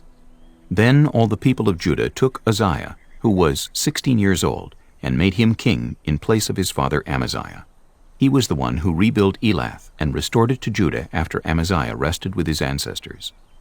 Uzziah was 16 years old when he became king, and he reigned in Jerusalem 52 years. His mother's name was Jechaliah. She was from Jerusalem. He did what was right in the eyes of the Lord, just as his father Amaziah had done. He sought God during the days of Zechariah, who instructed him in the fear of God. As long as he sought the Lord, God gave him success. He went to war against the Philistines and broke down the walls of Gath, Jabneh, and Ashdod. He then rebuilt towns near Ashdod and elsewhere among the Philistines. God helped him against the Philistines and against the Arabs who lived in Gur-baal and against the Meunites. The Ammonites brought tribute to Uzziah, and his fame spread as far as the border of Egypt because he had become very powerful. Uzziah built towers in Jerusalem at the corner gate, at the valley gate, and at the angle of the wall, and he fortified them. He also built towers in the wilderness and dug many cisterns, because he had much livestock in the foothills and in the plain. He had people working his fields and vineyards in the hills and in the fertile lands, for he loved the soil. Uzziah had a well-trained army, ready to go out by divisions according to their numbers as mustered by Jeiel the secretary and Maaseiah the officer under the direction of Hananiah, one of the royal officials. The total number of family leaders over the fighting men was 2,600. Under their command was an army of 307,500 men trained for war, a powerful force to support the king against his enemies. Uzziah provided shields, spears, helmets, coats of armor, bows, and slingstones for the entire army. In Jerusalem he made devices invented for use on the towers and on the corner defenses, so that soldiers could shoot arrows and hurl large stones from the walls. His fame spread far and wide, for he was greatly helped until he became powerful. But after Uzziah became powerful, his pride led to his downfall. He was unfaithful to the Lord his God, and entered the temple of the Lord to burn incense on the altar of incense. Azariah the priest with 80 other courageous priests of the Lord followed him in. They confronted King Uzziah and said, "It is not right for you, Uzziah, to burn incense to the Lord. That is for the priests, the descendants of Aaron, who have been consecrated to burn incense. Leave the sanctuary, for you have been unfaithful, and you will not be honored by the Lord God." Uzziah, who had a censer in his hand ready to burn incense, became angry. While he was raging at the priests in their presence before the incense altar in the Lord's temple, leprosy broke out on his forehead. When Azariah the chief priest and all the other priests looked at him, they saw that he had leprosy on his forehead, so they hurried him out. Indeed, he himself was eager to leave because the Lord had afflicted him. King Uzziah had leprosy until the day he died. He lived in a separate house, leprous, and banned from the temple of the Lord. Jotham his son had charge of the palace and governed the people of the land. The other events of Uzziah's reign, from beginning to end, are recorded by the prophet Isaiah, son of Amos. Uzziah rested with his ancestors and was buried near them in a cemetery that belonged to the kings, for people said, "He had leprosy." And Jotham his son succeeded him as king. Chapter 27. Jotham was 25 years old when he became king, and he reigned in Jerusalem 16 years. His mother's name was Jerusha, daughter of Zadok. He did what was right in the eyes of the Lord, just as his father Uzziah had done. But unlike him, he did not enter the temple of the Lord. The people, however, continued their corrupt practices. Jotham rebuilt the upper gate of the temple of the Lord, and did extensive work on the wall at the hill of Ophel. He built towns in the hill country of Judah, and forts and towers in the wooded areas. Jotham waged war against the king of the Ammonites and conquered them. That year the Ammonites paid him 100 talents of silver, 10,000 cores of wheat, and 10,000 cores of barley. The Ammonites brought him the same amount also in the second and third years. Jotham grew powerful because he walked steadfastly before the Lord his God. The other events in Jotham's reign, including all his wars and the other things he did, are written in the book of the kings of Israel and Judah. He was 25 years old when he became king, and he reigned in Jerusalem 16 years. Jotham rested with his ancestors and was buried in the city of David, and Ahaz his son succeeded him as king. Chapter 28. Ahaz was 20 years old when he became king, and he reigned in Jerusalem 16 years. Unlike David his father, he did not do what was right in the eyes of the Lord. He followed the ways of the kings of Israel, and also made idols for worshipping the Baals. He burned sacrifices in the valley of Ben Hinnom, and sacrificed his children in the fire, engaging in the detestable practices of the nations the Lord had driven out before the Israelites. He offered sacrifices and burned incense at the high places, on the hilltops, and under every spreading tree.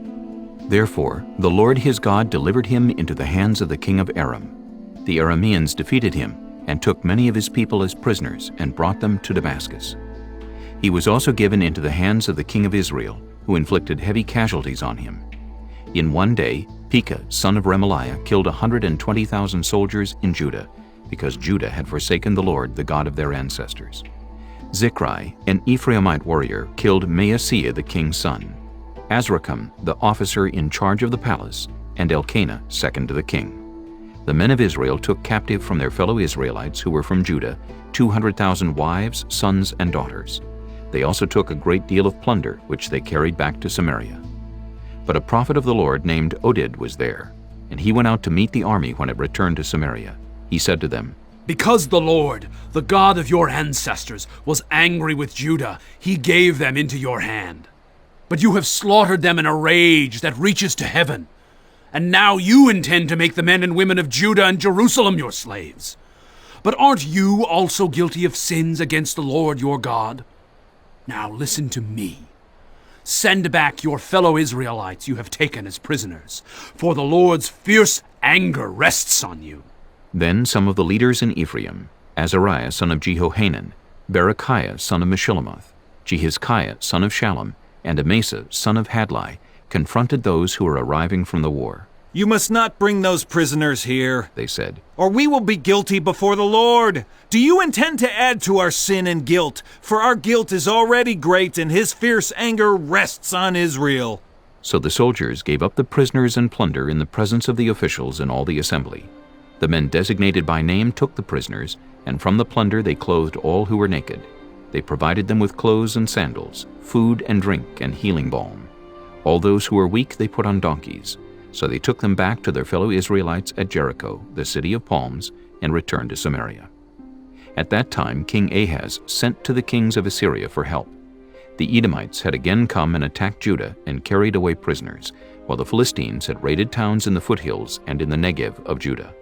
They captured and occupied Bethshemesh, Aijalon, and Gederoth, as well as Soko, Timnah, and Gimzo, with their surrounding villages.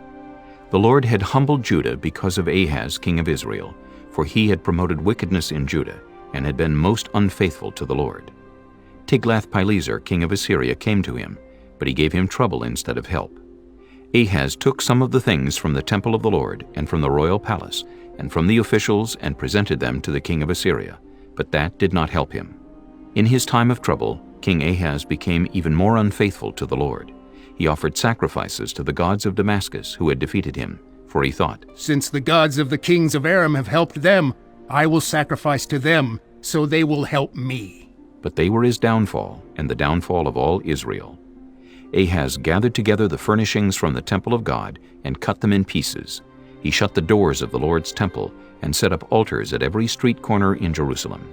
In every town in Judah he built high places to burn sacrifices to other gods and arouse the anger of the Lord, the God of his ancestors. The other events of his reign and all his ways from beginning to end are written in the book of the kings of Judah and Israel. Ahaz rested with his ancestors and was buried in the city of Jerusalem, but he was not placed in the tombs of the kings of Israel. And Hezekiah his son succeeded him as king. Chapter 29. Hezekiah was 25 years old when he became king, and he reigned in Jerusalem 29 years. His mother's name was Abijah, daughter of Zechariah. He did what was right in the eyes of the Lord, just as his father David had done. In the first month of the first year of his reign, he opened the doors of the temple of the Lord and repaired them. He brought in the priests and the Levites, assembled them in the square on the east side, and said, "Listen to me, Levites. Consecrate yourselves now and consecrate the temple of the Lord, the God of your ancestors. Remove all defilement from the sanctuary. Our parents were unfaithful. They did evil in the eyes of the Lord our God and forsook him. They turned their faces away from the Lord's dwelling place and turned their backs on him. They also shut the doors of the portico and put out the lamps. They did not burn incense or present any burnt offerings at the sanctuary to the God of Israel. Therefore, the anger of the Lord has fallen on Judah and Jerusalem. He has made them an object of dread and horror and scorn, as you can see with your own eyes. This is why our fathers have fallen by the sword, and why our sons and daughters and our wives are in captivity. Now I intend to make a covenant with the Lord, the God of Israel, so that his fierce anger will turn away from us. My sons, do not be negligent now, for the Lord has chosen you to stand before him and serve him, to minister before him, and to burn incense." Then these Levites set to work. From the Kohathites, Mahath, son of Amasai, and Joel, son of Azariah. From the Merarites, Kish, son of Abdi, and Azariah, son of Jehalalel. From the Gershonites, Joah, son of Zimmah, and Eden, son of Joah. From the descendants of Elizaphan, Shimri and Jeiel.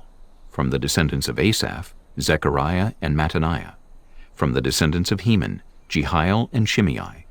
From the descendants of Jeduthun, Shemaiah and Uzziel. When they had assembled their fellow Levites and consecrated themselves, they went in to purify the temple of the Lord, as the king had ordered, following the word of the Lord. The priests went into the sanctuary of the Lord to purify it. They brought out to the courtyard of the Lord's temple everything unclean that they found in the temple of the Lord. The Levites took it and carried it out to the Kidron Valley.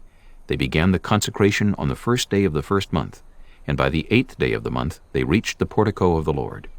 For 8 more days they consecrated the temple of the Lord itself, finishing on the 16th day of the first month. Then they went in to King Hezekiah and reported, "We have purified the entire temple of the Lord, the altar of burnt offering with all its utensils, and the table for setting out the consecrated bread with all its articles.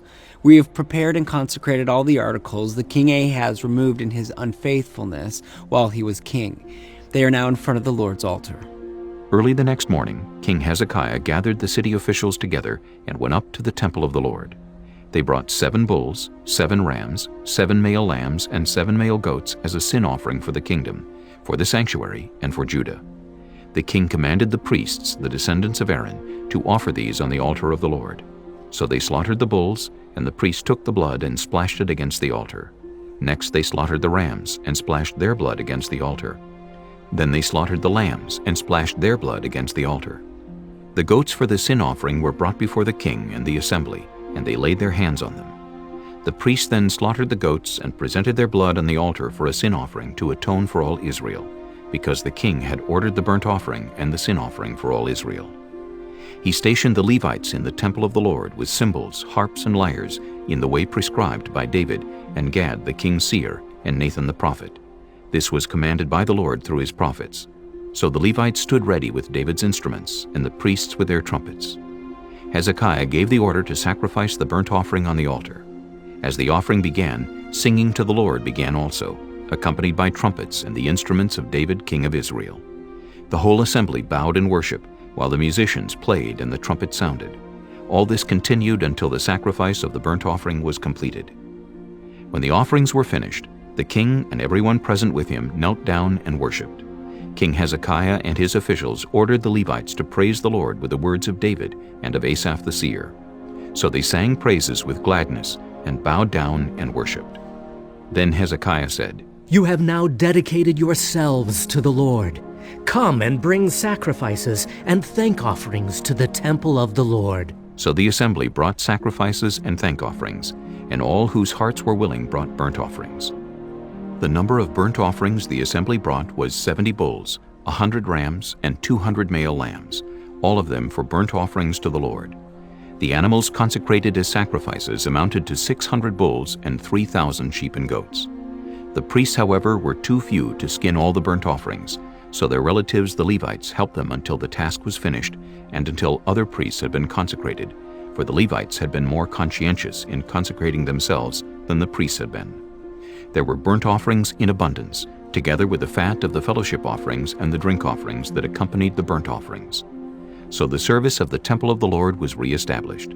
Hezekiah and all the people rejoiced at what God had brought about for his people, because it was done so quickly. Chapter 30. Hezekiah sent word to all Israel and Judah, and also wrote letters to Ephraim and Manasseh, inviting them to come to the temple of the Lord in Jerusalem and celebrate the Passover to the Lord, the God of Israel. The king and his officials and the whole assembly in Jerusalem decided to celebrate the Passover in the 2nd month.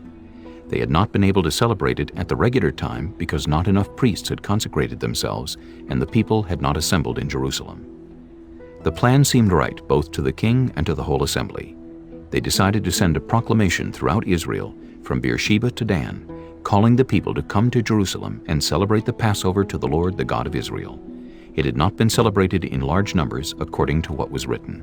At the king's command, couriers went throughout Israel and Judah with letters from the king and from his officials, which read, "People of Israel, return to the Lord, the God of Abraham, Isaac, and Israel, that he may return to you who are left, who have escaped from the hand of the kings of Assyria.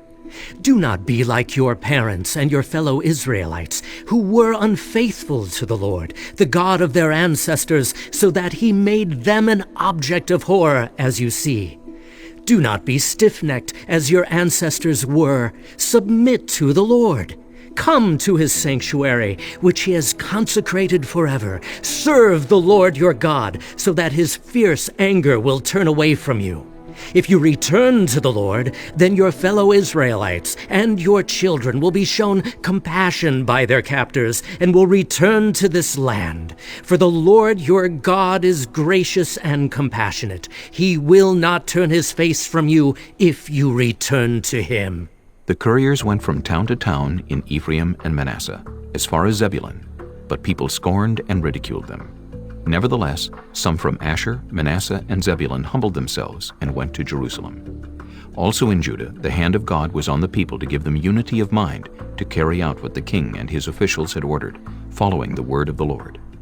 A very large crowd of people assembled in Jerusalem to celebrate the festival of unleavened bread in the 2nd month.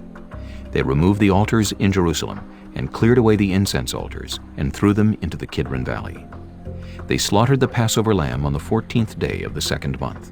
The priests and the Levites were ashamed and consecrated themselves and brought burnt offerings to the temple of the Lord. Then they took up their regular positions as prescribed in the law of Moses, the man of God. The priests splashed against the altar the blood handed to them by the Levites. Since many in the crowd had not consecrated themselves, the Levites had to kill the Passover lambs for all those who were not ceremonially clean and could not consecrate their lambs to the Lord. Although most of the many people who came from Ephraim, Manasseh, Issachar, and Zebulun had not purified themselves, yet they ate the Passover, contrary to what was written.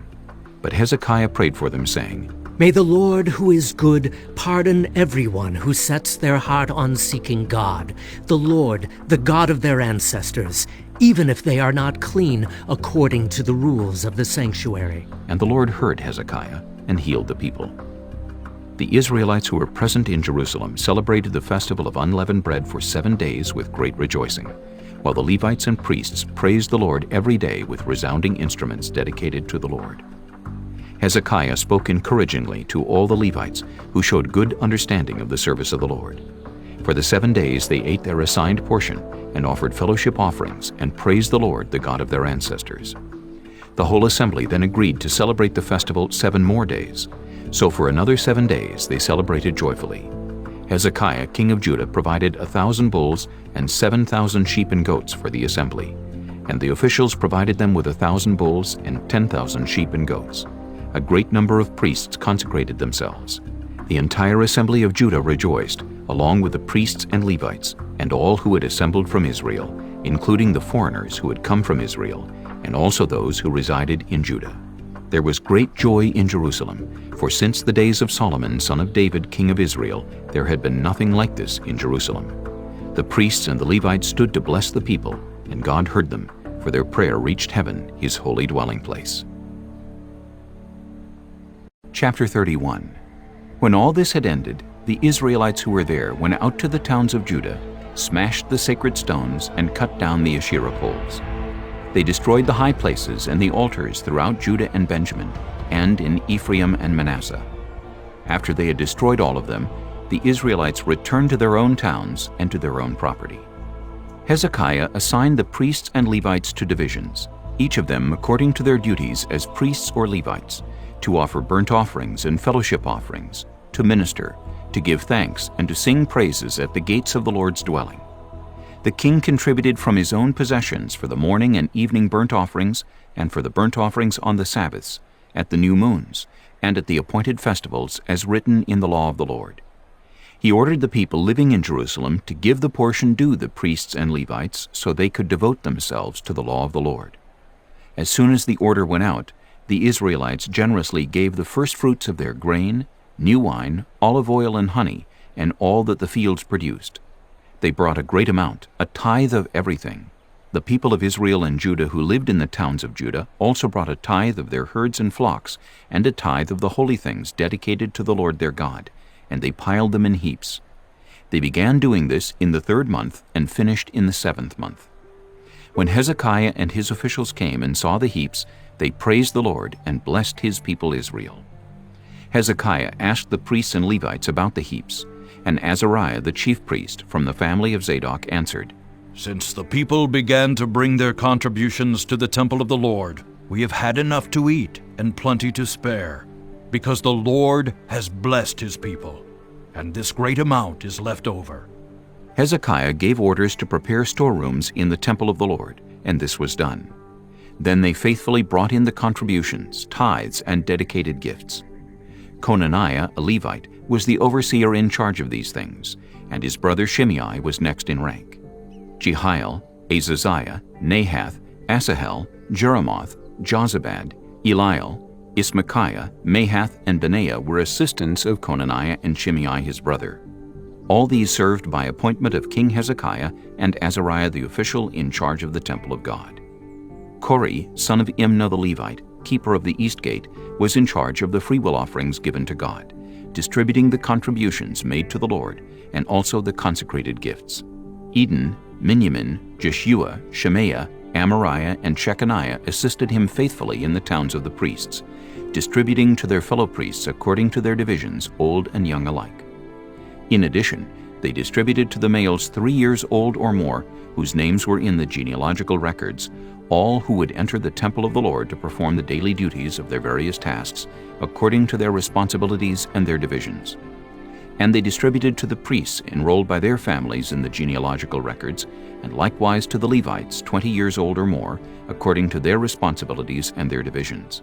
They included all the little ones, the wives and the sons and daughters of the whole community listed in these genealogical records, for they were faithful in consecrating themselves.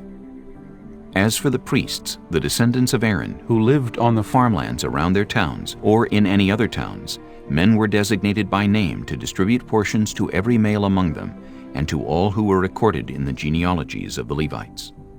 This is what Hezekiah did throughout Judah, doing what was good and right and faithful before the Lord his God. In everything that he undertook in the service of God's temple and in obedience to the law and the commands, he sought his God and worked wholeheartedly, and so he prospered.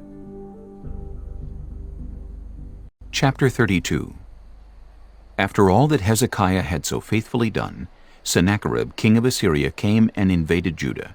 He laid siege to the fortified cities, thinking to conquer them for himself. When Hezekiah saw that Sennacherib had come and that he intended to wage war against Jerusalem, he consulted with his officials and military staff about blocking off the water from the springs outside the city, and they helped him. They gathered a large group of people who blocked all the springs and the stream that flowed through the land.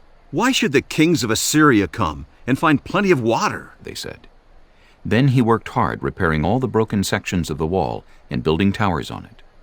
He built another wall outside that one and reinforced the terraces of the city of David. He also made large numbers of weapons and shields. He appointed military officers over the people and assembled them before him in the square at the city gate and encouraged them with these words: Be strong and courageous. Do not be afraid or discouraged because of the king of Assyria and the vast army with him, for there is a greater power with us than with him.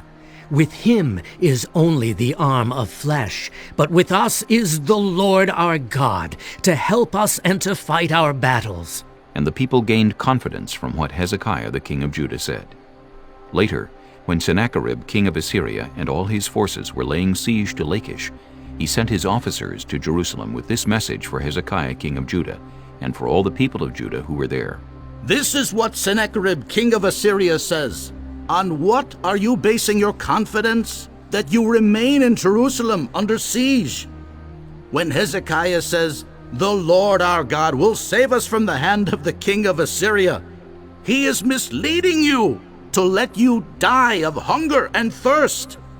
Did not Hezekiah himself remove this God's high places and altars, saying to Judah and Jerusalem, "You must worship before one altar and burn sacrifices on it"? Do you not know what I and my predecessors have done to all the peoples of the other lands?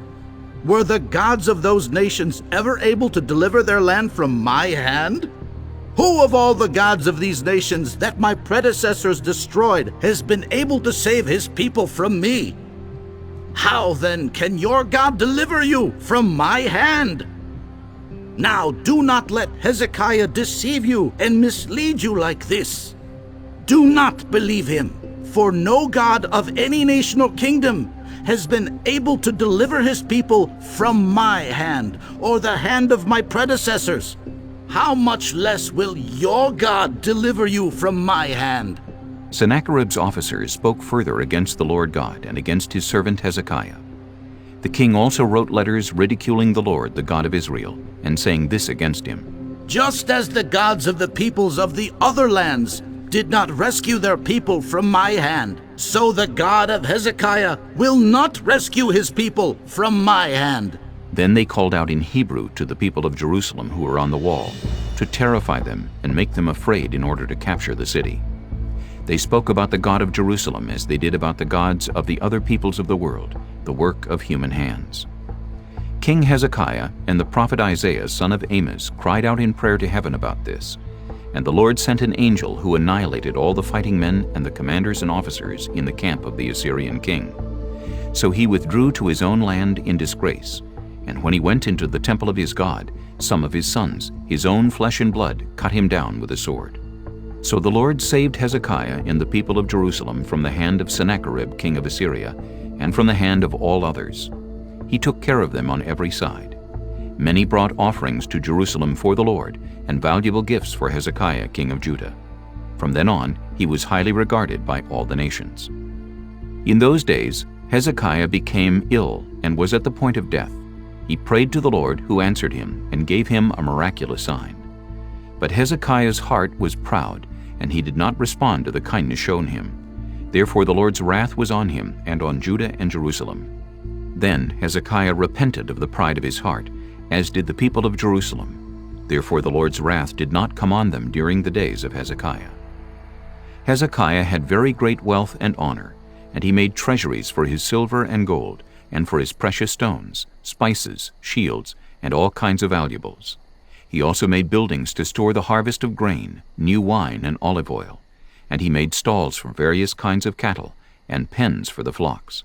He built villages and acquired great numbers of flocks and herds, for God had given him very great riches. It was Hezekiah who blocked the upper outlet of the Gihon spring and channeled the water down to the west side of the city of David. He succeeded in everything he undertook. But when envoys were sent by the rulers of Babylon to ask him about the miraculous sign that had occurred in the land, God left him to test him and to know everything that was in his heart.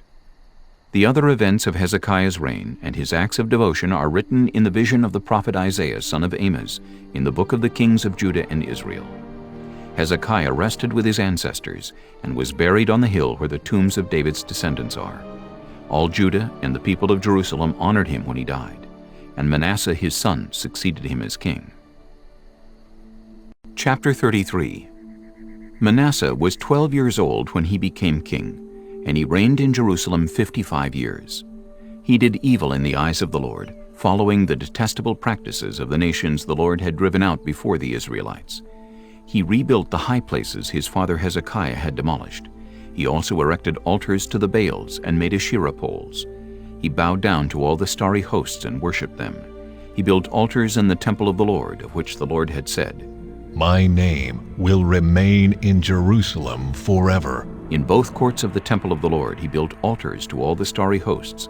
He sacrificed his children in the fire in the valley of Ben Hinnom, practiced divination and witchcraft, sought omens, and consulted mediums and spiritists. He did much evil in the eyes of the Lord, arousing his anger. He took the image he had made and put it in God's temple, of which God had said to David and to his son Solomon, "In this temple and in Jerusalem, which I have chosen out of all the tribes of Israel, I will put my name forever. I will not again make the feet of the Israelites leave the land I assigned to your ancestors, if only they will be careful to do everything I commanded them concerning all the laws, decrees, and regulations given through Moses." But Manasseh led Judah and the people of Jerusalem astray, so that they did more evil than the nations the Lord had destroyed before the Israelites. The Lord spoke to Manasseh and his people, but they paid no attention. So the Lord brought against them the army commanders of the king of Assyria, who took Manasseh prisoner, put a hook in his nose, bound him with bronze shackles, and took him to Babylon. In his distress he sought the favor of the Lord his God, and humbled himself greatly before the God of his ancestors. And when he prayed to him, the Lord was moved by his entreaty and listened to his plea, so he brought him back to Jerusalem and to his kingdom. Then Manasseh knew that the Lord is God. Afterward he rebuilt the outer wall of the city of David, west of the Gihon spring in the valley, as far as the entrance of the fish gate, and encircling the hill of Ophel. He also made it much higher. He stationed military commanders in all the fortified cities in Judah. He got rid of the foreign gods and removed the image from the temple of the Lord, as well as all the altars he had built on the temple hill and in Jerusalem, and he threw them out of the city. Then he restored the altar of the Lord and sacrificed fellowship offerings and thank offerings on it, and told Judah to serve the Lord, the God of Israel. The people, however, continued to sacrifice at the high places, but only to the Lord their God. The other events of Manasseh's reign, including his prayer to his God and the words the seer spoke to him in the name of the Lord, the God of Israel, are written in the annals of the kings of Israel. His prayer and how God was moved by his entreaty, as well as all his sins and unfaithfulness, and the sites where he built high places and set up Asherah poles and idols before he humbled himself, all these are written in the records of the seers. Manasseh rested with his ancestors and was buried in his palace, and Amon his son succeeded him as king. Amon was 22 years old when he became king, and he reigned in Jerusalem 2 years. He did evil in the eyes of the Lord, as his father Manasseh had done. Amon worshipped and offered sacrifices to all the idols Manasseh had made. But unlike his father Manasseh, he did not humble himself before the Lord. Amon increased his guilt. Amon's officials conspired against him and assassinated him in his palace. Then the people of the land killed all who had plotted against King Amon, and they made Josiah his son king in his place. Chapter 34. Josiah was 8 years old when he became king, and he reigned in Jerusalem 31 years. He did what was right in the eyes of the Lord, and followed the ways of his father David, not turning aside to the right or to the left. In the 8th year of his reign, while he was still young, he began to seek the God of his father David. In his 12th year, he began to purge Judah and Jerusalem of high places, Asherah poles, and idols. Under his direction, the altars of the Baals were torn down. He cut to pieces the incense altars that were above them, and smashed the Asherah poles and the idols. these he broke to pieces and scattered over the graves of those who had sacrificed to them. He burned the bones of the priests on their altars, and so he purged Judah and Jerusalem. In the towns of Manasseh, Ephraim, and Simeon, as far as Naphtali, and in the ruins around them, he tore down the altars and the Asherah poles, and crushed the idols to powder, and cut to pieces all the incense altars throughout Israel. Then he went back to Jerusalem. In the 18th year of Josiah's reign, to purify the land and the temple, he sent Shaphan, son of Azaliah, and Maaseiah, the ruler of the city, with Joah, son of Joahaz, the recorder, to repair the temple of the Lord his God. They went to Hilkiah the high priest, and gave him the money that had been brought into the temple of God, which the Levites, who were the gatekeepers, had collected from the people of Manasseh, Ephraim, and the entire remnant of Israel, and from all the people of Judah and Benjamin, and the inhabitants of Jerusalem. Then they entrusted it to the men appointed to supervise the work on the Lord's temple. These men paid the workers who repaired and restored the temple. They also gave money to the carpenters and builders to purchase dressed stone, and timber for joists and beams for the buildings that the kings of Judah had allowed to fall into ruin. The workers labored faithfully. Over them to direct them were Jahath and Obadiah, Levites descended from Merari, and Zechariah and Meshullam descended from Kohath. The Levites, all who were skilled in playing musical instruments, had charge of the laborers and supervised all the workers from job to job. Some of the Levites were secretaries, scribes, and gatekeepers. While they were bringing out the money that had been taken into the temple of the Lord, Hilkiah the priest found the book of the law of the Lord that had been given through Moses. Hilkiah said to Shaphan the secretary, "I have found the book of the law in the temple of the Lord." He gave it to Shaphan. Then Shaphan took the book to the king and reported to him, "Your officials are doing everything that has been committed to them. They have paid out the money that was in the temple of the Lord and have entrusted it to the supervisors and workers." Then Shaphan the secretary informed the king, "Hilkiah the priest has given me a book." And Shaphan read from it in the presence of the king. When the king heard the words of the law, he tore his robes. He gave these orders to Hilkiah, Ahikam son of Shaphan, Abdon son of Micah, Shaphan the secretary, and Isaiah the king's attendant. Go and inquire of the Lord for me, and for the remnant in Israel and Judah, about what is written in this book that has been found. Great is the Lord's anger that is poured out on us, because those who have gone before us have not kept the word of the Lord. They have not acted in accordance with all that is written in this book. Hilkiah and those the king had sent with him went to speak to the prophet Huldah, who was the wife of Shallum, son of Tokhath, the son of Hazarah, keeper of the wardrobe. She lived in Jerusalem in the new quarter. She said to them, "This is what the Lord, the God of Israel, says. Tell the man who sent you to me, this is what the Lord says. I am going to bring disaster on this place and its people. All the curses written in the book that has been read in the presence of the king of Judah.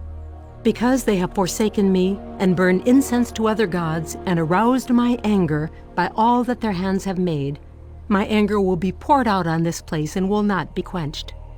Tell the king of Judah, who sent you to inquire of the Lord, this is what the Lord, the God of Israel, says concerning the words you heard.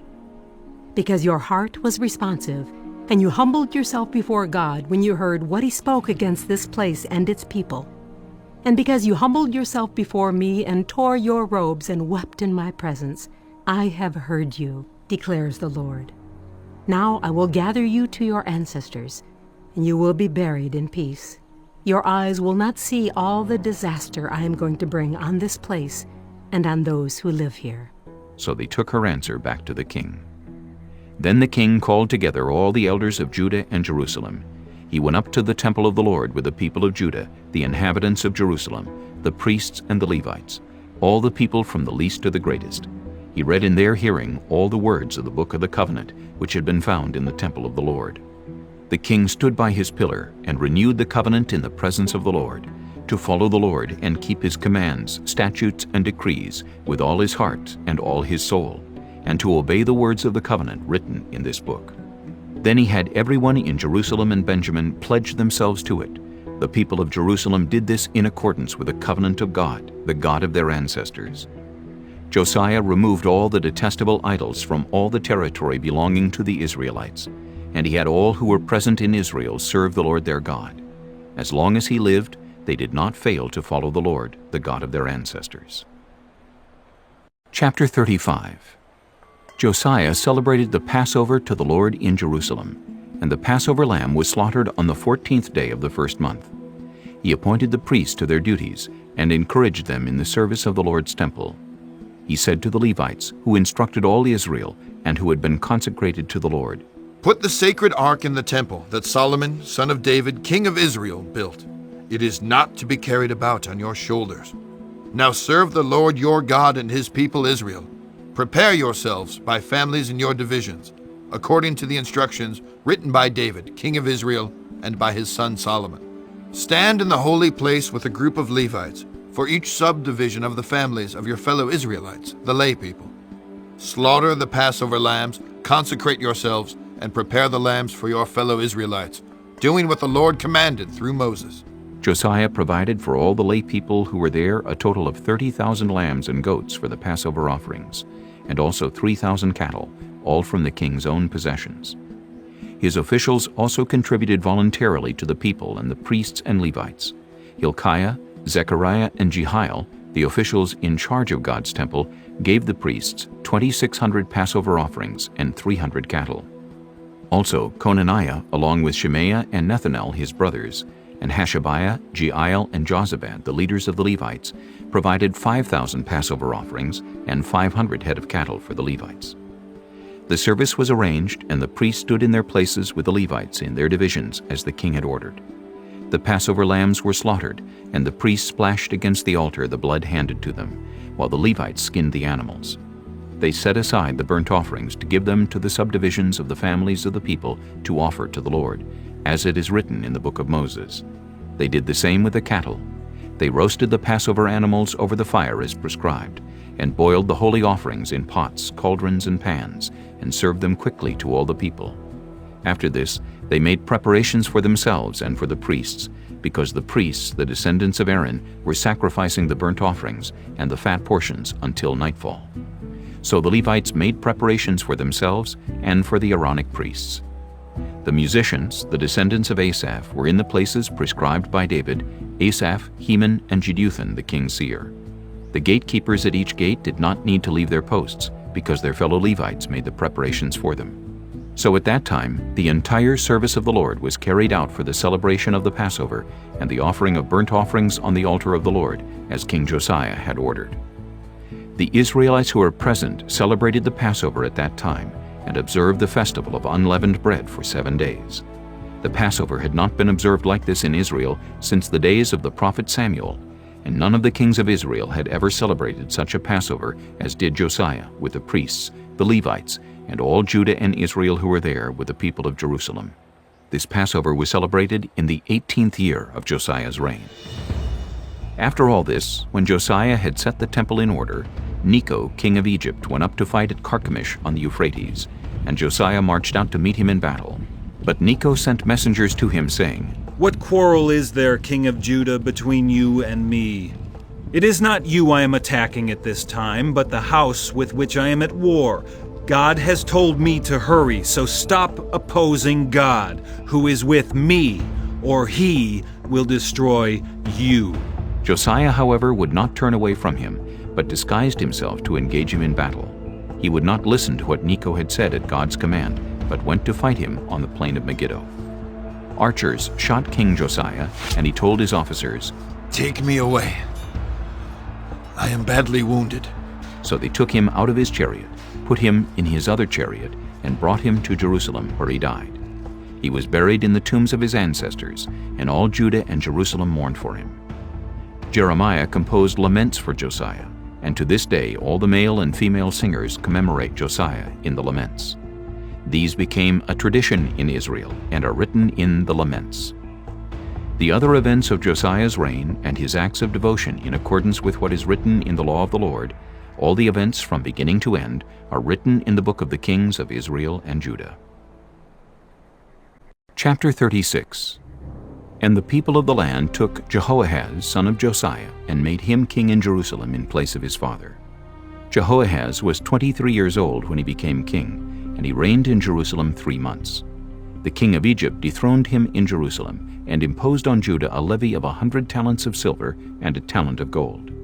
The king of Egypt made Eliakim, a brother of Jehoahaz, king over Judah and Jerusalem, and changed Eliakim's name to Jehoiakim. But Necho took Eliakim's brother Jehoahaz and carried him off to Egypt. Jehoiakim was 25 years old when he became king, and he reigned in Jerusalem 11 years. He did evil in the eyes of the Lord his God. Nebuchadnezzar, king of Babylon, attacked him and bound him with bronze shackles to take him to Babylon. Nebuchadnezzar also took to Babylon articles from the temple of the Lord and put them in his temple there. The other events of Jehoiakim's reign, the detestable things he did, and all that was found against him, are written in the book of the kings of Israel and Judah. And Jehoiakim his son succeeded him as king. Jehoiakim was 18 years old when he became king, and he reigned in Jerusalem 3 months and 10 days. He did evil in the eyes of the Lord. In the spring, King Nebuchadnezzar sent for him and brought him to Babylon, together with articles of value from the temple of the Lord. And he made Jehoiakim's uncle Zedekiah king over Judah and Jerusalem. Zedekiah was 21 years old when he became king, and he reigned in Jerusalem 11 years. He did evil in the eyes of the Lord his God, and did not humble himself before Jeremiah the prophet, who spoke the word of the Lord. He also rebelled against King Nebuchadnezzar, who had made him take an oath in God's name. He became stiff-necked and hardened his heart, and would not turn to the Lord, the God of Israel. Furthermore, all the leaders of the priests and the people became more and more unfaithful, following all the detestable practices of the nations and defiling the temple of the Lord, which he had consecrated in Jerusalem. The Lord, the God of their ancestors, sent word to them through his messengers again and again, because he had pity on his people and on his dwelling place. But they mocked God's messengers, despised his words, and scoffed at his prophets, until the wrath of the Lord was aroused against his people, and there was no remedy. He brought up against them the king of the Babylonians, who killed their young men with the sword in the sanctuary, and did not spare young men or young women, the elderly or the infirm. God gave them all into the hands of Nebuchadnezzar. He carried to Babylon all the articles from the temple of God, both large and small, and the treasures of the Lord's temple, and the treasures of the king and his officials. They set fire to God's temple and broke down the wall of Jerusalem. They burned all the palaces and destroyed everything of value there. He carried into exile to Babylon the remnant who escaped from the sword, and they became servants to him and his successors until the kingdom of Persia came to power. The land enjoyed its Sabbath rests. All the time of its desolation it rested, until the 70 years were completed in fulfillment of the word of the Lord spoken by Jeremiah. In the first year of Cyrus king of Persia, in order to fulfill the word of the Lord spoken by Jeremiah, the Lord moved the heart of Cyrus king of Persia to make a proclamation throughout his realm, and also to put it in writing. This is what Cyrus king of Persia says. The Lord, the God of heaven, has given me all the kingdoms of the earth, and he has appointed me to build a temple for him at Jerusalem in Judah. Any of his people among you may go up, and may the Lord their God be with them.